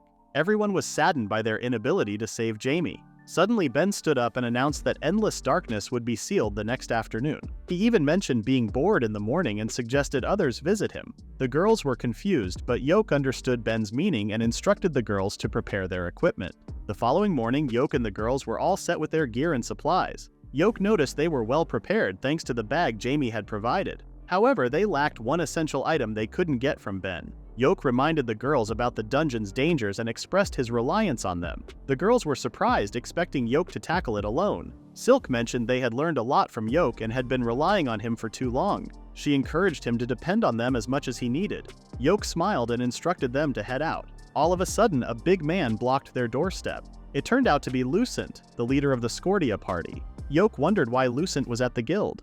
Lucent had overheard everything from Ben and took out a scroll of exit. Yoke thought Lucent might just give it to them, but Lucent wanted to ask a question first. He wondered why anyone would risk their life to save someone when adventurers should always be prepared for danger. Yoke realized they were being tested by Lucent, one of the world's greatest adventurers. After some thought, Yoke said he would save a friend. Lucent then questioned if their friend was from Thunderpike, and Yoke quickly confirmed. Lucent was surprised by the fast response, and it was faster compared to some companies' customer support. Lucent then handed over the scroll after a stare down. Lucent was pleased that Yoke understood what adventurers value the most. He asked Yoke to save what he could. Yoke received the scroll and everyone thanked Lucent. Lucent insisted they thank Ben, as he had to humble himself to Ben to get it. After that, Lucent left Yoke and the girls in silence.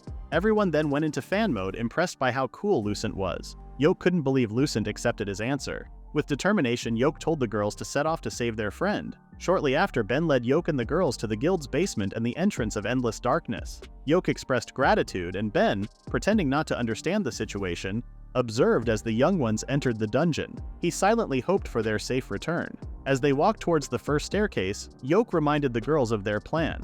He knew that teleportation would happen on the staircase, and they needed to strongly wish to see Jamie during that moment. Yoke was confident they would be sent to the same floor as Jamie, but he also worried about finding her quickly. especially if she happened to be on a dangerous floor. Yoke and the girls had arrived on the first floor and found that although the interior remained the same, it was expanding. Some parts were falling apart and monsters started appearing. They also spotted a space that twisted anything entering it. Yoke cautioned them to be careful. Seeing the girls quiet, he wondered if they were scared. Silk confirmed that the scene was scary, but she wasn't scared at all. Yoke then reminded them to wear their life ropes, artifacts that would connect them in case of an emergency.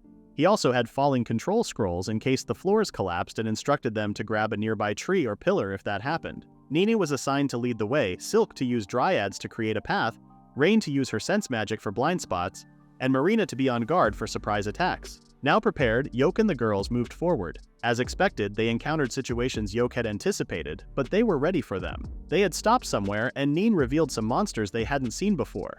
The girls became concerned upon seeing these eerie creatures and pondered how to overcome them. Yoke then insisted that he recognized them. The monsters were Hecto-Eyes, a kind of demons. He explained that they were troublesome because most attacks didn't work on them. The girls were surprised to discover the existence of such creatures. Yoke explained that even though Hecto-Eyes were only ranked as C, their magical attacks were irritating, and they had strong magic resistance and were immune to physical assaults. Silk pondered how they could defeat these demons. Yoke clarified that they would require sacred weapons and additionally had to strike the demons in their core while targeting all of them simultaneously. Marina grasped the difficulty of hitting 3 at the same time. Concerned about their limited sacred arrows, Yoke expressed worry as he hadn't anticipated encountering demons. Silk then asked Yoke if he trusted her. Yoke assured her that he did, but was concerned that Silk might feel responsible if she missed her shots. Silk confidently declared that she would take down the 3 monsters at once. They had no choice but to try because they wanted to save Jamie. The girls then tried to convince Yoke to attempt it. Silk suggested using magic to slow down the demons. Marina said she could find the demons' weak points as she was a samurai. And Nene volunteered to lure the demons away if their initial plan failed. Yoke was surprised and became serious. He then gave Marina a magic stamp to mark the weak spots of the Hecto-Eyes after identifying them. Yoke relied on them to save Jamie, and the girls agreed. Their operation had begun, and Marina moved to the front line to identify the weak points. Nene took on the responsibility of provoking and distracting the demons. The two started moving, and the demons targeted Nene. Despite the surprise attack, Nena skillfully dodged. However, the demons quickly went after her again. Yoke stepped in, providing support by casting shields to protect Nina. Taking advantage of the distraction, Marina swiftly slashed the demons in half, identifying their weak points at a glance. Marina signaled Rain to prepare as she marked the weak points with a magic stamp. Rain utilized ice magic to impede the demons' movements, but it was a struggle for Rain to keep them restrained. Silk hadn't anticipated the demons persisting, and concern crept in as she realized she only had one opportunity to defeat them. Despite the uncertainty, she knew she had to attempt it. Yoke noticed her determined look and using gravity magic impeded the demon's movements. He questioned if it was sufficient for Silk, who reassured him it was more than adequate. Yoke then enhanced her piercing ability and advised her to remain calm. With the sacred arrows in hand, Silk focused on her target. Silk waited patiently for the right moment, making sure the weak spots faced her way. When the opportunity arose, she shot her arrows and each one hit its target perfectly. The demons crumbled under Rain's ice magic, but Silk didn't bother looking at the destruction. After all, cool folks don't watch explosions. Yoke and the others were left speechless as they witnessed the demons turning to nothing. Arrows scattered on the ground and everyone praised Silk for her precise shooting. The girls showered her with compliments and a sense of relief washed over Silk. Yoke was greatly impressed by how trust and belief in one another boosted their abilities. A sense of pride filled him as their leader, recalling how the girls wanted to be a family with him. Smiling, he remembered their encouragement to keep moving forward and save Jamie. Neen had discovered a staircase that led to another floor. Yoke was certain that Jamie, being clever, would have chosen to stay in a staircase on a different floor for safety. He hoped they would be teleported to Jamie's location. Yoke reminded the girls to focus on Jamie, and everyone entered the staircase. As they walked forward, Silk wondered if it would actually work. However, they hadn't seen anyone, and Yoke started to doubt if they were teleported at all. Suddenly, Marina spotted fresh bloodstains nearby, leading through a door. Yoke then saw a piece of cloth and recognized it. He asserted that they had indeed been teleported. Silk was confused about what he meant. Yoke remembered Jamie's ribbons and realized that the bloodstains belonged to her. The group became worried about Jamie when they noticed fresh bloodstains. Since the bloodstains led outside, it seemed Jamie had chosen to leave the safe area. The girls immediately decided to go outside and Yoke cast several protective spells on them. Suddenly, Yoke halted them, prompting them to consider why Jamie would leave despite being injured. Yoke deduced that something must have harmed Jamie even within the supposed safe zone. Everyone was impressed by Yoke's calm and thoughtful approach. He advised the girls to be cautious as they continued. Everyone opened the door and was shocked to discover that they stood in front of the Finesse Guild building. They wondered what had happened, and there were no other people around even though it was usually a busy place. The place looked messy and was full of bloodstains, making it creepy. The girls wondered if it was a copy of Finesse in another world, but Yoke concluded that Jamie must have strongly wished for it as her destination. The poor girl just wanted to go home. If she had wanted to return to Finesse, the dungeon should have brought her to the first floor, but her guilt might have left her alone. Yoke told the girls to hurry and asked Neen to scout ahead. He knew that Jamie would go to the apartment where her sick little brother was staying. He instructed the girls to return Jamie to the real Finesse. Yoke and the girls arrived at the apartment building Yoke had mentioned. When they got there, they were shocked to see a body nearby. It was Jamie, behind a well. Yoke quickly went to check on her and found her little brother's teddy bear. He couldn't believe that Jamie had come to see it in her current state. He pleaded with her not to die, reminding her about her little brother waiting for her. Yoke asked the unconscious Jamie to wake up so they could express their gratitude. Tears streamed down Yoke's face until he noticed Jamie's finger move. Jamie opened her eyes to find Yoke beside her. Yoke hugged her tightly, that she was still alive.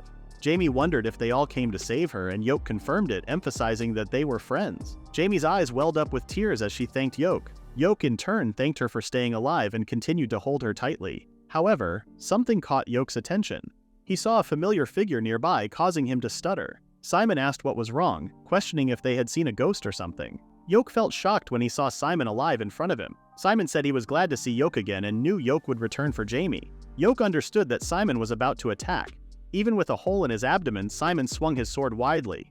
Yoke attempted to stop him with debuff magic, but Simon fell backward on his own, and blood splattered everywhere. Everyone was confused about what had just happened and soon realized that Simon was already dead. Everyone was left speechless until Jamie began explaining the existence of an illegal artifact that had the power to make someone regenerate at an incredible rate. According to her, she witnessed Simon being attacked by orcs, but he was rapidly regenerating. Filled with fear, she fled, assuming Simon would pursue her, counting on Yoke to rescue her. Yoke, on the other hand, became aware of Simon's intense hatred towards him and his determination to kill. Yoke decided to take action, stepping forward and removing his cape. He used it to cover Simon's body, regretting the lack of understanding between them, which ultimately led to a bitter and unfortunate conclusion. The girls were concerned about Yoke, but our main character reassured them, saying he was okay. He asked Jamie for more information. Jamie then shared how she narrowly escaped to the stairs and managed to send out an emergency broadcast. She heard footsteps that she knew weren't Yoke's and hurried away. Yoke praised her quick thinking and expressed relief that she was safe. Jamie started crying and Yoke stated that everything was already finished. He advised the girls to return home to the actual Finesse and they agreed. But then they heard snapping sounds out of nowhere. Yoke turned around and found out that the snaps were coming from Simon's lifeless body. Everyone got on alert as Simon unexpectedly got back up, but he looked different, with strange tentacles and flesh emerging from him.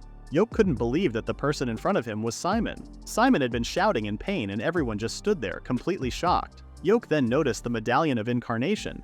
He exclaimed that it was the most cursed tool of the most illegal kind. Yoke explained that it was a cursed artifact that revived endlessly using the devil's flesh. Everyone was shocked to learn that it was related to devils. Yoke further explained that it had unlimited uses, healing wounds immediately through incarnation. Essentially, it made the user immortal.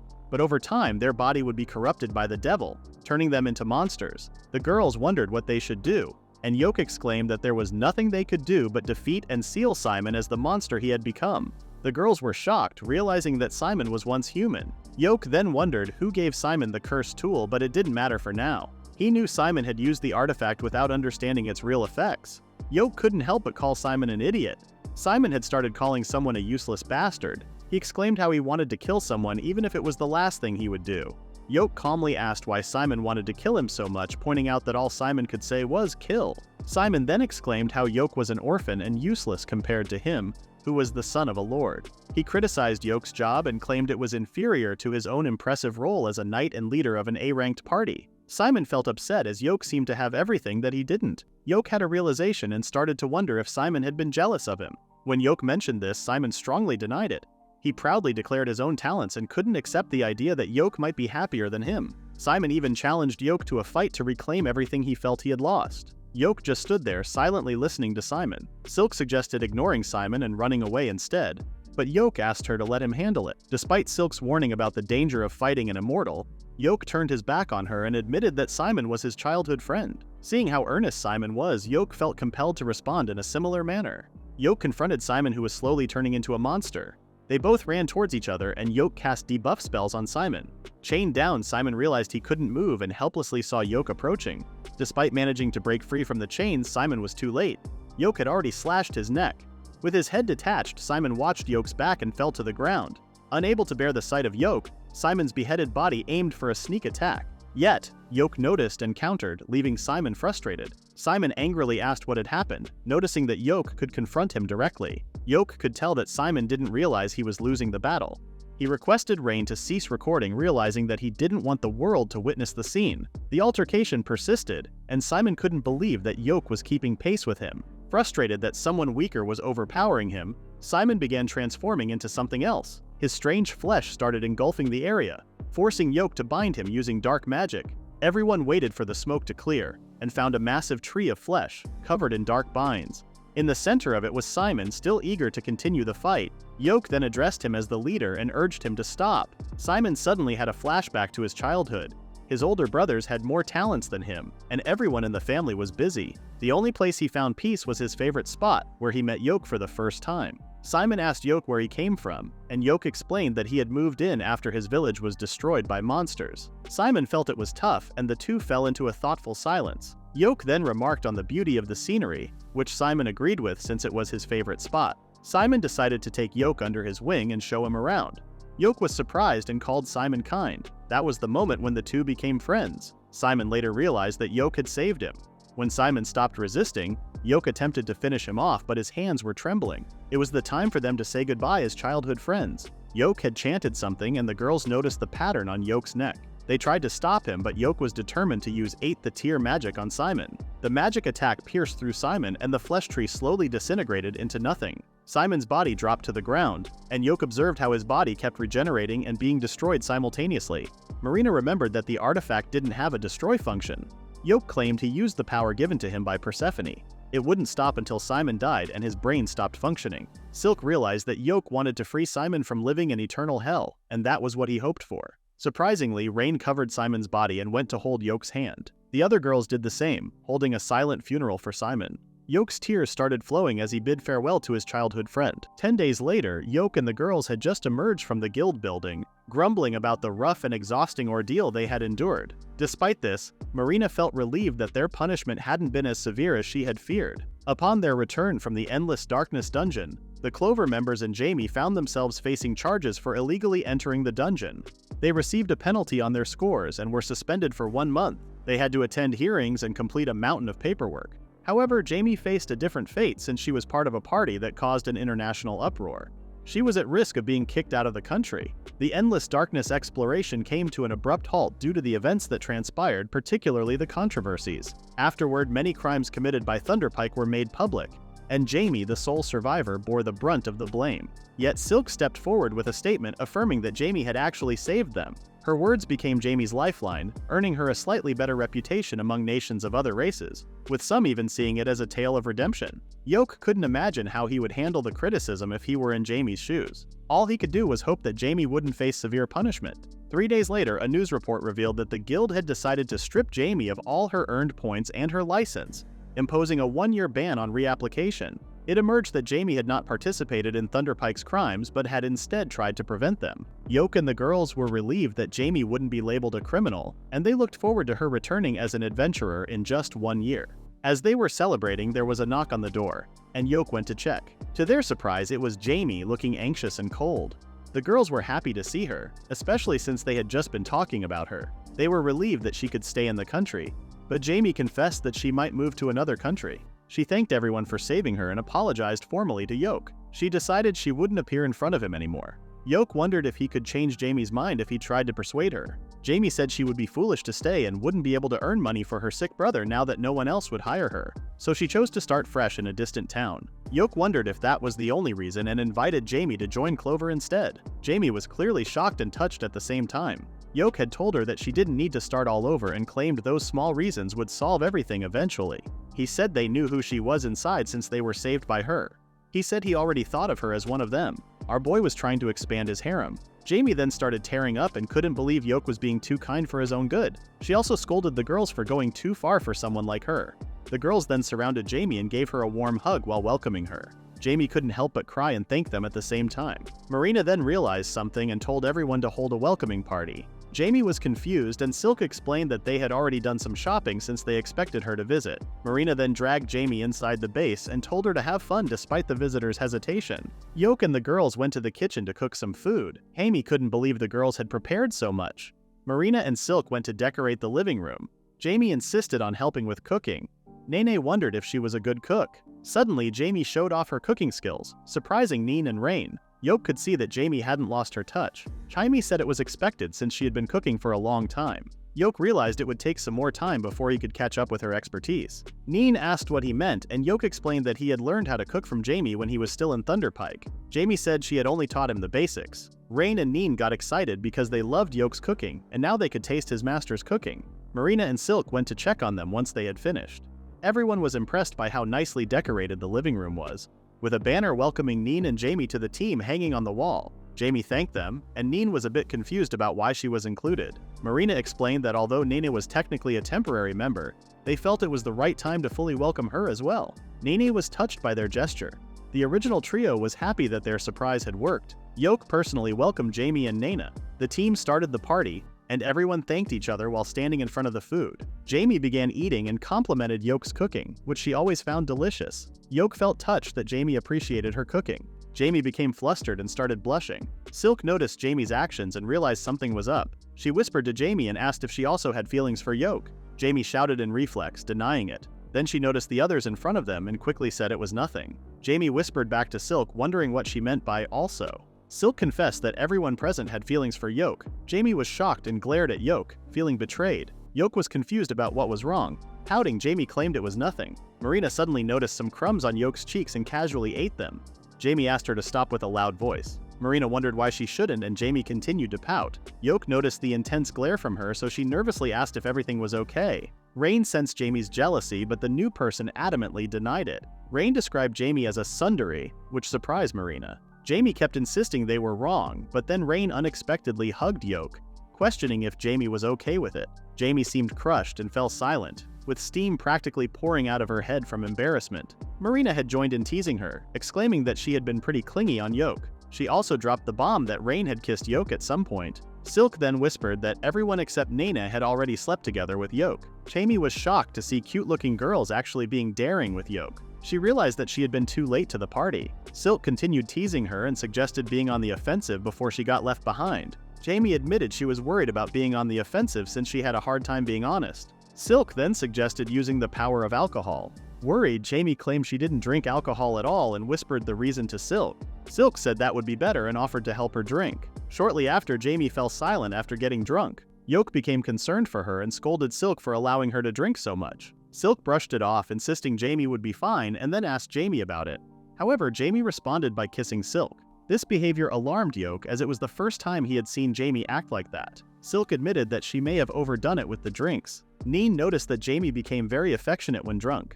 She was taken aback by Jamie's kiss and found it difficult to escape. Neen realized that an adult's kiss was quite different. Silk then realized that Jamie's behavior could be used to their advantage. As the atmosphere heated up between the girls, Yoke attempted to leave the situation. But then, out of the blue, Silk proposed that Jamie should kiss Yoke too. This caught Yoke off guard, and he began to blush. Jamie, who was a bit tipsy, eagerly agreed with Silk, which left Yoke feeling bewildered and anxious. Jamie then reached out for Yoke's hand, expressing a desire to hold hands like lovers. Yoke, feeling utterly confused, was at a loss for words and simply froze. Jamie started to cry, questioning if Yoke didn't want to be with her. Caught off guard, Yoke struggled to respond, stumbling over his words. Yoke allowed Jamie to hold his hands, which made the mage giggle. It was the first time Yoke had seen her so happy. Jamie leaned in and kissed Yoke. After a moment, she pulled back and said she was happy. Yoke blushed, and Silk was happy for Jamie. Yoke knew Jamie would soon be embarrassed, so he asked the girls to cheer her up. The kissing fiend then targeted Marina and fell asleep in her arms. Yoke offered to take her to the bedroom, and he gently carried her as if she were a princess. It was the first time he had seen Jamie enjoying herself, and it made him happy. Setting her down on the bed, he looked at her face with a smile. He noticed that Jamie still had her hair tied up and realized it wouldn't be comfortable for her to sleep like that. As Yoke began taking out the hair ties from Jamie's hair, the mage woke up and noticed Yoke. Our main character apologized for waking her up and told her to go back to sleep. Jamie suddenly got up and pushed Yoke down onto the bed. Jamie ended up on top of Yoke, who started to feel flustered because of their awkward position. Yoke wondered if Jamie was still drunk. Jamie didn't say anything and started unbuttoning her blouse. Yoke's eyes widened as he realized what was going to happen next. With her sweet, drunken voice, Jamie told Yoke that she loved him. Caution, melons are falling out of the basket. Jamie began undressing Yoke and then started touching and kissing Yoke's body. When she tried to remove his pants, Yoke stopped her. Jamie started crying and asked if Yoke didn't like it. Yoke, who was drunk, mistakenly thought that Yoke had never liked her. She apologized for moving too fast and promised not to do it again. Yoke tried to reassure Jamie, but the drunk mage kept complaining. Yoke saw Jamie crying loudly and felt compelled to hug her tightly. Jamie seemed surprised by the gesture. Yoke then said she didn't realize Jamie was actually kind. He used to believe Jamie was mean, but a memory surfaced. It was when Simon would often scold Yoke over small things. Expecting another day of Simon's complaints, Jamie would say she was tired and suggest they go home instead. Simon would agree, realizing he was wasting time with Yoke. Yoke began to understand that Jamie was trying to help her, but he still doubted it because the Jamie he knew seemed unkind. However, Yoke now fully realized that Jamie was kind all along. Jamie felt touched and thanked Yoke while hugging him. She was glad that Yoke understood her now and accepted her. She then told Yoke that she would do her best to make him fall in love with her someday and wondered if that was okay. Yoke then agreed with a resolute expression on his face, and Jamie couldn't help but tear up a bit. Since Yoke agreed, Jamie pushed him down on the bed again and decided to be a little naughty. Caution, melons are falling out of the basket. Yoke freaked out more than ever as he started taking a step to adulthood. Jamie wondered if Yoke had something against naughty girls. As he felt her touch on his body, Yoke tried to stop Jamie. However, Jamie started tickling Yoke on his sides and Yoke burst out laughing. Jamie giggled and called him cute. Yoke was surprised and started blushing, and Jamie just giggled upon seeing his expression. Yoke asked her to put back her clothes on, but Jamie didn't want to since she still wanted to see Yoke's cute, flustered expressions. Her clothes continued to fall off and she licked her lips like she was a predator who just pounced on her prey. Jamie kissed Yoke, enjoying the feeling of his lips. Yoke was surprised and stayed still, feeling stunned. Jamie laughed and attempted to lick him, but then abruptly stopped, feeling nauseous. Yoke started sweating nervously and rushed to assist her to the bathroom. Unfortunately, it was too late and Jamie began vomiting uncontrollably. The following morning, Jamie said sorry for the trouble she caused. Silk said it was okay because it was her mistake and they all had a good time. Jamie realized everyone was kind. Silk even helped her despite competing for Yoke's affection, but Jamie noticed their friendship growing stronger as they worked together. When she saw Yoke and the girls, she suddenly thought of Thunderpike, which surprised her. Marina then asked if Jamie really lived alone since her little brother stayed with their childhood friend. Jamie confirmed, and Marina suggested she stay at their base since she's already part of Clover. Jamie was surprised when everyone looked at her. Shortly after, the girls got a room ready for Jamie. They assisted her in moving her belongings, and Jamie was pleasantly surprised to find a room all to herself. She seemed happy, and Yoke was pleased for her. Yoke then went out to fetch more boxes belonging to Jamie. With Yoke gone, the girls were left alone. Silk remarked that their situation had become even stranger. Marina asked what she meant, and Silk explained that there were now 5 women living together with one man, and all of them seemed to be fond of him. Marina agreed that it was indeed a rather unusual situation. The girls were having their usual chat when a messenger bird suddenly flew in. Yoke, who had just returned with a box, was surprised to see the bird land on it. The girls were curious about who the message was from, so Yoke untied it and read the note. His eyes widened as he realized it was a ticket to a hot spring resort. The girls, except for Marina, were thrilled at the idea. Nain explained that it was a traditional Japanese bathhouse, and Marina soon joined in the excitement of spending time together at the resort. They whispered among themselves, planning how to strengthen their friendship with Yoke as a group. But the plan got shut down in just a few seconds when Yoke mentioned that the ticket was a couple ticket. Yoke said it was a present from Ben to thank them for sorting out the Thunderpike situation. He said Ben shouldn't have done it and suggested the girls talk about it later, focusing on Jamie's room for now. As Yoke left the room, the girls quietly glanced at each other, surprised to find out that the ticket was only for a couple, 2 people. They silently wondered who would go with Yoke to the resort. In a tense atmosphere, the girls kept looking at each other until Silk reached out her hand. Marina was confused about what she was doing, and Silk explained that there was only one ticket. She didn't want any hard feelings between them by trying to go ahead without discussing it. Silk suggested settling things fairly by competing to win Yoke's affection. Rain wondered if Yoke would find it appealing while subtly expressing their desire to go with him to the onsen resort. Silk confirmed this. She asked them not to hold any grudges against the winner. Rain smiled and agreed to Silk's suggestion. Nene, Marina, and Jamie also agreed. Without Yoke knowing, the girls began their own competition to win his heart. Shortly after, Jamie had finished moving in and she thanked everyone for their help. The next task on the agenda was the girls' competition to impress Yoke and win the onsen ticket for couples. Silk took the lead by offering to make some tea, confident that Yoke would admire her industriousness. Meanwhile, Rain volunteered to bring out cookies she had baked. Marina, known for her absent-mindedness, chimed in with the idea of using their homemade jam. The tea and cookies got served, and Yoke thanked the girls for the snack. Silk drank her tea, noticing that Nene and Jamie were running late. Just as Silk thought she was ahead in the race, Nene suddenly said she loved hot springs. Silk was surprised that Nene went straight for it instead of earning points first. She wondered how Yoke would react to Nene's directness. Yoke didn't seem bothered at all. Then Jamie joined in, saying hot springs sounded nice because she never got to go on trips due to her sick little brother. Silk was surprised at Jamie's attempt to get sympathy points. Since Jamie knew Yoke the longest, Silk worried Jamie might take first place. Silk checked Yoke's reaction, but Yoke looked like she might take Jamie to the hot springs.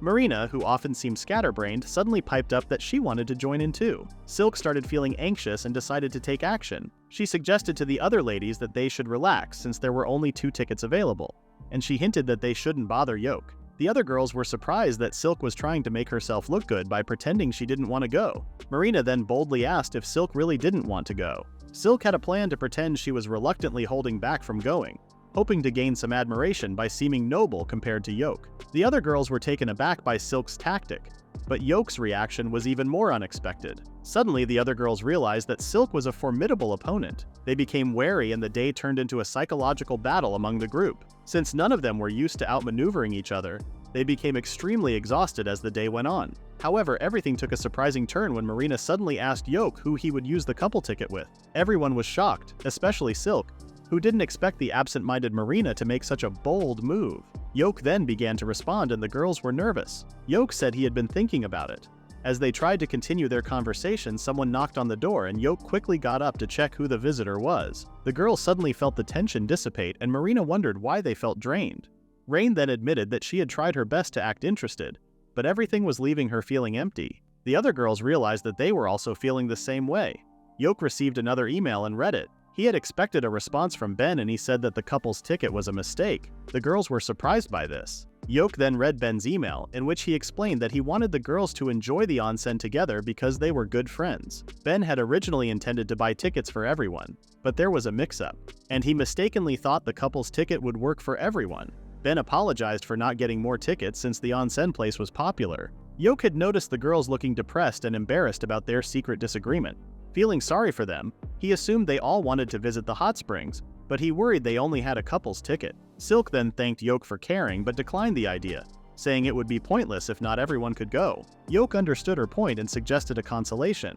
He proposed a retreat to a sacred mountain to train and reflect during their 1-month suspension. He admitted it might not be as good as the hot spring resort, but the sacred mountain he mentioned had its own hot springs. The girls suddenly perked up and cheered, realizing they'd still get to enjoy the hot springs in the end. Yoke tried to explain it wasn't a vacation, but the girls didn't listen. A few days ago, Yoke and the girls hiked up to their camping site for their mountain retreat. Yoke told them to hold on a little longer as they were getting close. Marina suddenly got excited about the hot springs, but Yoke reminded them that it wasn't a vacation. He explained that during a mountain retreat, they were supposed to think about their 1-month suspension on the sacred mountain. Marina then asked what the sacred mountain was. Yoke explained that it was a place surrounded by sacred energy and without any dangerous creatures. It was the perfect place for them to clear their minds, bodies, and any segs. Maina was excited as she dipped into the onsen, exclaiming her joy. Silk then whispered a reminder to her, urging her to keep their true goal hidden from Yoke. Maina assured Silk that she remembered the plan. Silk admitted to realizing something after the incident with the couple's ticket. She revealed that she only wanted all of them to be happy by becoming Yoke's brides. Silk reminded the girls to take things slowly and steadily progress their relationship with Yoke, emphasizing that they could only do so during the mountain retreat. Rain had been worrying about whether Yoke would be upset with them, given how aggressive their plan had been. Silk reminded everyone that they used to be Yoke's students, so it might be difficult for him to approach them first. She cautioned that they might not progress beyond just kissing. The other girls agreed, except for Marina, who wasn't aware of what came after the kissing stage. Silk encouraged them all to stick to the plan. As Rain noticed Silk getting more enthusiastic, the other girls nodded along. They all cheered together when Yoke called them. Yoke said he could already see where they were headed. Excited, the girls rushed over to see for themselves, and they were greeted by a scene straight out of a fairy tale book. They all found the place incredibly beautiful. Marina eagerly urged Yoke to keep moving forward, and our main character agreed to stop and rest sooner since they would start training the next day. He offered to set up the tent and cook dinner while the girls took a bath in the hot springs. Silk asked him what he meant with a mischievous smile, which confused Yoke. Suddenly, the girls all grabbed him at once and Yoke realized what was about to happen next. He pretty much realized that he was going to the hot spring with the girls. He wondered how things had ended up that way. Marina tried to calm him down by hugging his left arm. Nini grabbed his right arm because she was scared of the water. Marina wondered why Yoke was getting upset. Rain commented on how extreme their move was. Jamie just sat there silently. Yoke asked Silk and Neen to let go of him, but Neen refused because she was scared of the water. Yoke wondered why she was in the bath, and Neen exclaimed she didn't want to be left behind by others. Yoke exclaimed he could feel her breasts, but Nina didn't care at all. Yoke wondered if Silk could let go at least, but the elf teasingly refused, and continued rubbing her breasts on Yoke's arm. Yoke exclaimed that the girls were taking it too far already. Silk knew they were crossing a line, but they didn't have a choice. Their goal was to deepen their relationship with Yoke and take it to another level. They wanted to raise the bar into a mature relationship. However, their actions in the bath were meaningless since Yoke had his eyes tightly shut. Just then, Neen exclaimed how red Jamie and Rain were and wondered if they were feeling alright. Yoke started asking if their skins were reacting to the onsen's water. Silk used this as a chance to make Yoke worry further by exclaiming how weirdly red the two were and asked Yoke to check on them. Yoke then exclaimed that everyone was naked and there was no way he would look. Silk claimed it was an emergency and wondered if he didn't care about the girls' well-being. Yoke claimed he did. Silk asked him to open his eyes. Yoke claimed he would open his eyes but only to check the girls' conditions. Yoke then slowly opened his right eye to peek, but he only found Rain and Jamie blushing while silently staring at him. Yoke got mad and splashed water on Rain since she overreacted. He then swore not to open his eyes, but Silk wondered if Yoke was sure in making such a statement. Silk knew that it was also Yoke's first time in an onsen and claimed how magnificent it could be. Yoke wondered what she meant. With a menacing smile, Silk offered to enlighten Yoke about the quintessence of onsen where you should not close your eyes shut. Yoke had asked for more explanation. Silk then said that unlike many places, an onsen was an outdoor bathtub, and the visibility there was poor. She told him to take a good look because they already had an uninvited guest with them. Suddenly she pointed out that there was a bug on Jamie's head. Jamie freaked out and ran toward Yoke because she hated bugs. Somehow, Rain also got bulldozed all the way to Yoke by Jamie. Despite feeling something soft in various places, Yoke still asked what kind of bug it was. However, Jamie had been too scared and wouldn't let go of Yoke. Silk exploited Jamie's fear of bugs to initiate her plan of everyone pressing themselves onto Yoke. Knowing Marion would volunteer to remove the bug, Silk seized the opportunity to join in pressing on Yoke. She pretended to be fleeing from a sudden appearance of a roach. Marina, who detested roaches the most, panicked and also clung to Yoke. Silk's plan progressed as anticipated, with Yoke just needing to open his eyes. Teasingly, Silk asked Yoke to eliminate the bugs, but our main character couldn't budge from his spot. The heat started to overwhelm Yoke and he collapsed with a loud thud. The girls screamed upon discovering Yoke unconscious. Shortly afterward, Yoke woke up and found the girls all concerned for him. He apologized for fainting and began checking on the girls to see if they were okay. Silk attempted to apologize, but Yoke insisted they return to the warm water since it was cold outside of it. Silk hesitated to go without Yoke. They kept arguing until Silk finally snapped and requested they cease. Everyone returned to the onsen in silence. This time, Yoke went his own way from the girls and listened to their conversation. Rain noticed something seemed off with Silk, sparking Yoke's interest. Silk questioned why Rain was asking, and Rain mentioned she noticed Silk acting strangely throughout the day. Unable to keep it from Rain, Silk admitted she felt nervous. She realized how all the girls in their group felt after the issue with the couple ticket, and expressed her desire for everyone to be happy with Yoke. However, she also acknowledged that Yoke had never expressed a desire for a romantic relationship with them. This realization left her unusually nervous. Rain empathized with Silk's feelings and words. She then assured Yoke that she knew he valued all of them. She confessed that they all wanted to deepen their relationship with him. She urged him to open his eyes and see them. This left Yoke nervously confused. She explained how Silk had gone overboard for the sake of other girls. Yoke also realized this when he saw the girls crossing the line by getting into the onsen together. He understood how serious they were by sincerely expressing their feelings. Yoke decided to reciprocate their feelings and he opened his eyes. In front of him stood Rain, who was blushing out of embarrassment. Yoke also blushed, and the two became a new source of steam. Silk gently touched his cheeks and asked him to look into her eyes. He felt a bit embarrassed, but Silk didn't seem to mind and still displayed her charm. They all let out a sigh of relief, releasing the tension from their minds. Marina chuckled at their antics, and Nina wondered if they were growing up. Jamie remarked on how Nina was hiding behind Marina. Silk pondered if everything was overwhelming for Yoke, but Yoke disagreed. He admitted feeling guilty and apologized for making the girls worry, expressing his desire for their well-being. He assured them he wouldn't pry into their personal matters, which saddened Silk. However, he took the opportunity to express his deep affection for all of them, valuing their presence above everything else in his life. Silks was surprised by this. Blushing, Rain exclaimed that it had been a bold statement. Marina said she also valued everyone, but Nini pointed out that Yoke was saying it differently to her. Jamie silently thought it was surprising that Yoke was bold with his words now. Silk giggled and said her anxiety had just washed away. Embarrassed, Yoke reminded her that he wouldn't say such stuff again. Seeing them argue, Rain just giggled and said that soaking with everyone in the onsen under the starry sky had been nice. The others then looked up to see the starry night sky. Yoke gave them a pass on the incident, and the girls laughed at him for getting swayed. Shortly after, the group had their dinner with drinks, and Marina led the toast to the rebirth of Clover. She also wanted to celebrate their new setup and their move towards adulthood. Yoke asked her not to talk like that. Marina then encouraged the girls to train again so they could return to endless darkness.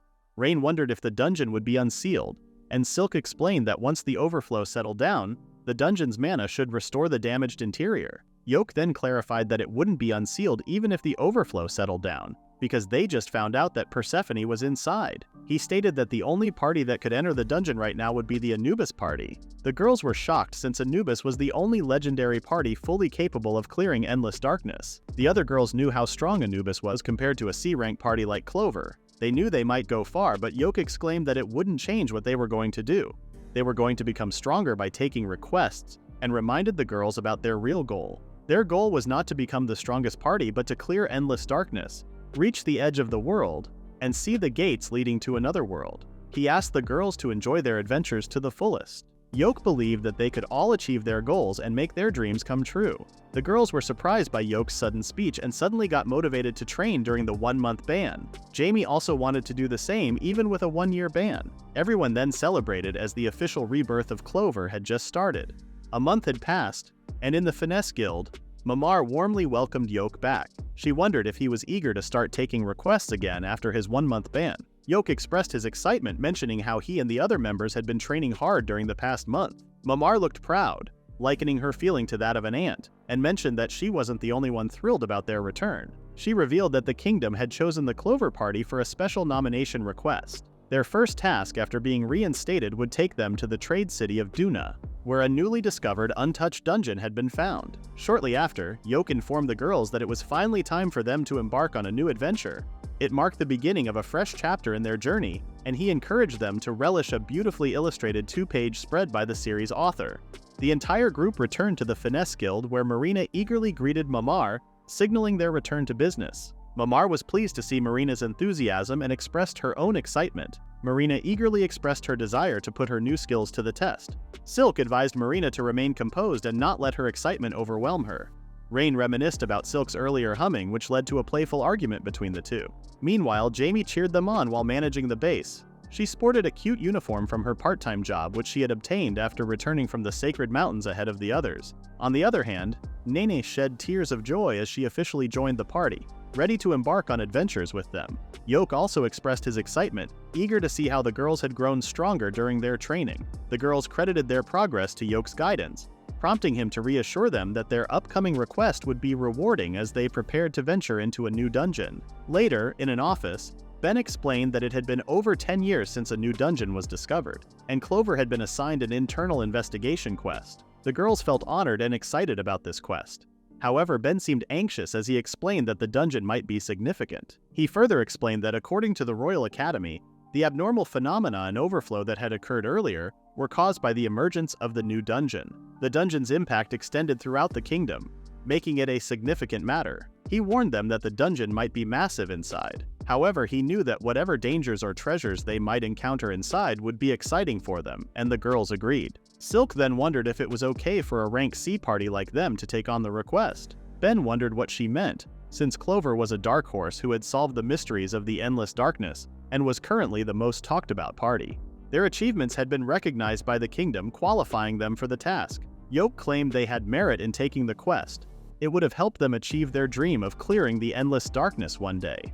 They just needed to build up their reputation by taking requests from the kingdom and making their party name known throughout the world. The girls agreed with Yoke since it was Yoke. Ben then claimed that clearing the endless darkness would have meant being on par with him. Ben was a member of Anubis, but this just made Yoke and the girls all fired up. Ben was glad that they were enthusiastic and reminded them to beat the other parties invited to participate in the investigation request. Marina wondered what he meant. Ben then explained that as a celebration in discovering a new dungeon, the whole world should celebrate. 2 more popular parties of the coming generation would also participate. The investigation request was basically a race between the 3 parties on who would clear the dungeon first. They called the event the New Genesis Cup. Shortly afterward, Yoke and the girls rode in a carriage until they reached the city of Duna. They were amazed by the bustling surroundings. Marina noticed a peculiar building and wondered about it. Yoke explained it was a cafe styled after Salmutaria. Marina asked what Salmutaria was, and Silk said it was a neighboring kingdom south of Elmilia's Duna. Yoke then pointed out some Salmutarians by their distinctive clothing. He said they often wore curved blades, leather armor, and patterned capes that represented their hometown. The girls were impressed by Yoke's knowledge as usual. As they chatted, they arrived at Duna's Adventurer Guild. The girls remarked on its sturdy appearance compared to the Finesse Guilds, and Yoke told them to wait nearby while he dealt with the reception. A receptionist welcomed them, and Yoke introduced himself. The receptionist asked him to wait a moment as the guildmaster would come out to meet him. Yoke heard loud noises nearby, and he quickly understood what was going on. The girls were being chased by large Salmutarian men. It felt like deja vu to Yoke, and the girls spotted him. They all hid behind him, and Yoke realized Marina had turned down the men's offer for a drink once more. This time, though, the men were extremely drunk and Salmutarians, which made the situation worse than before. Yoke pondered his options since talking to them would be pointless, and he couldn't use magic in the city. Suddenly, a pair of hands grabbed the drunk men and lifted them with ease. The drunk Salmutarian men were slammed to the ground, and Yoke was impressed to see 2 giant-looking men fly through the door. Yoke then took a good look at the huge woman in front of them. Monstrous strength, vivid pink hair with trademark twin braids. The 2 women approached the drunk Salmutarian men and asked whose guild they were messing with.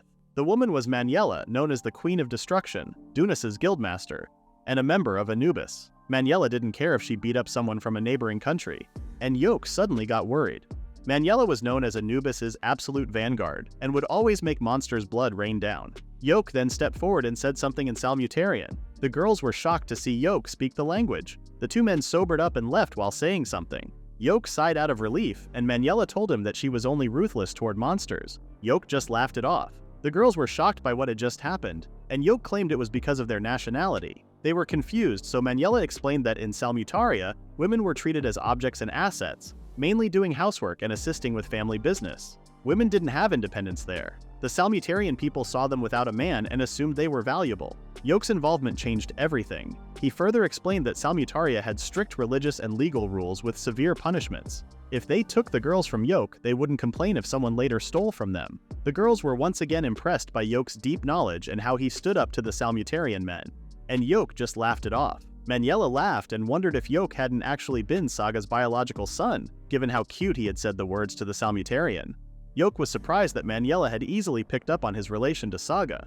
Maniela thanked Yoke for handling the situation and formally introduced herself. The girls suddenly got excited seeing such a legendary person in front of them. Yoke apologized for the trouble, but Maniela didn't mind because the Salmutarians had been the rude ones. She apologized as she told them to follow her while she explained things about the request. At that moment, Rain came up to Yoke and mentioned that his Salmutarians sounded a little off.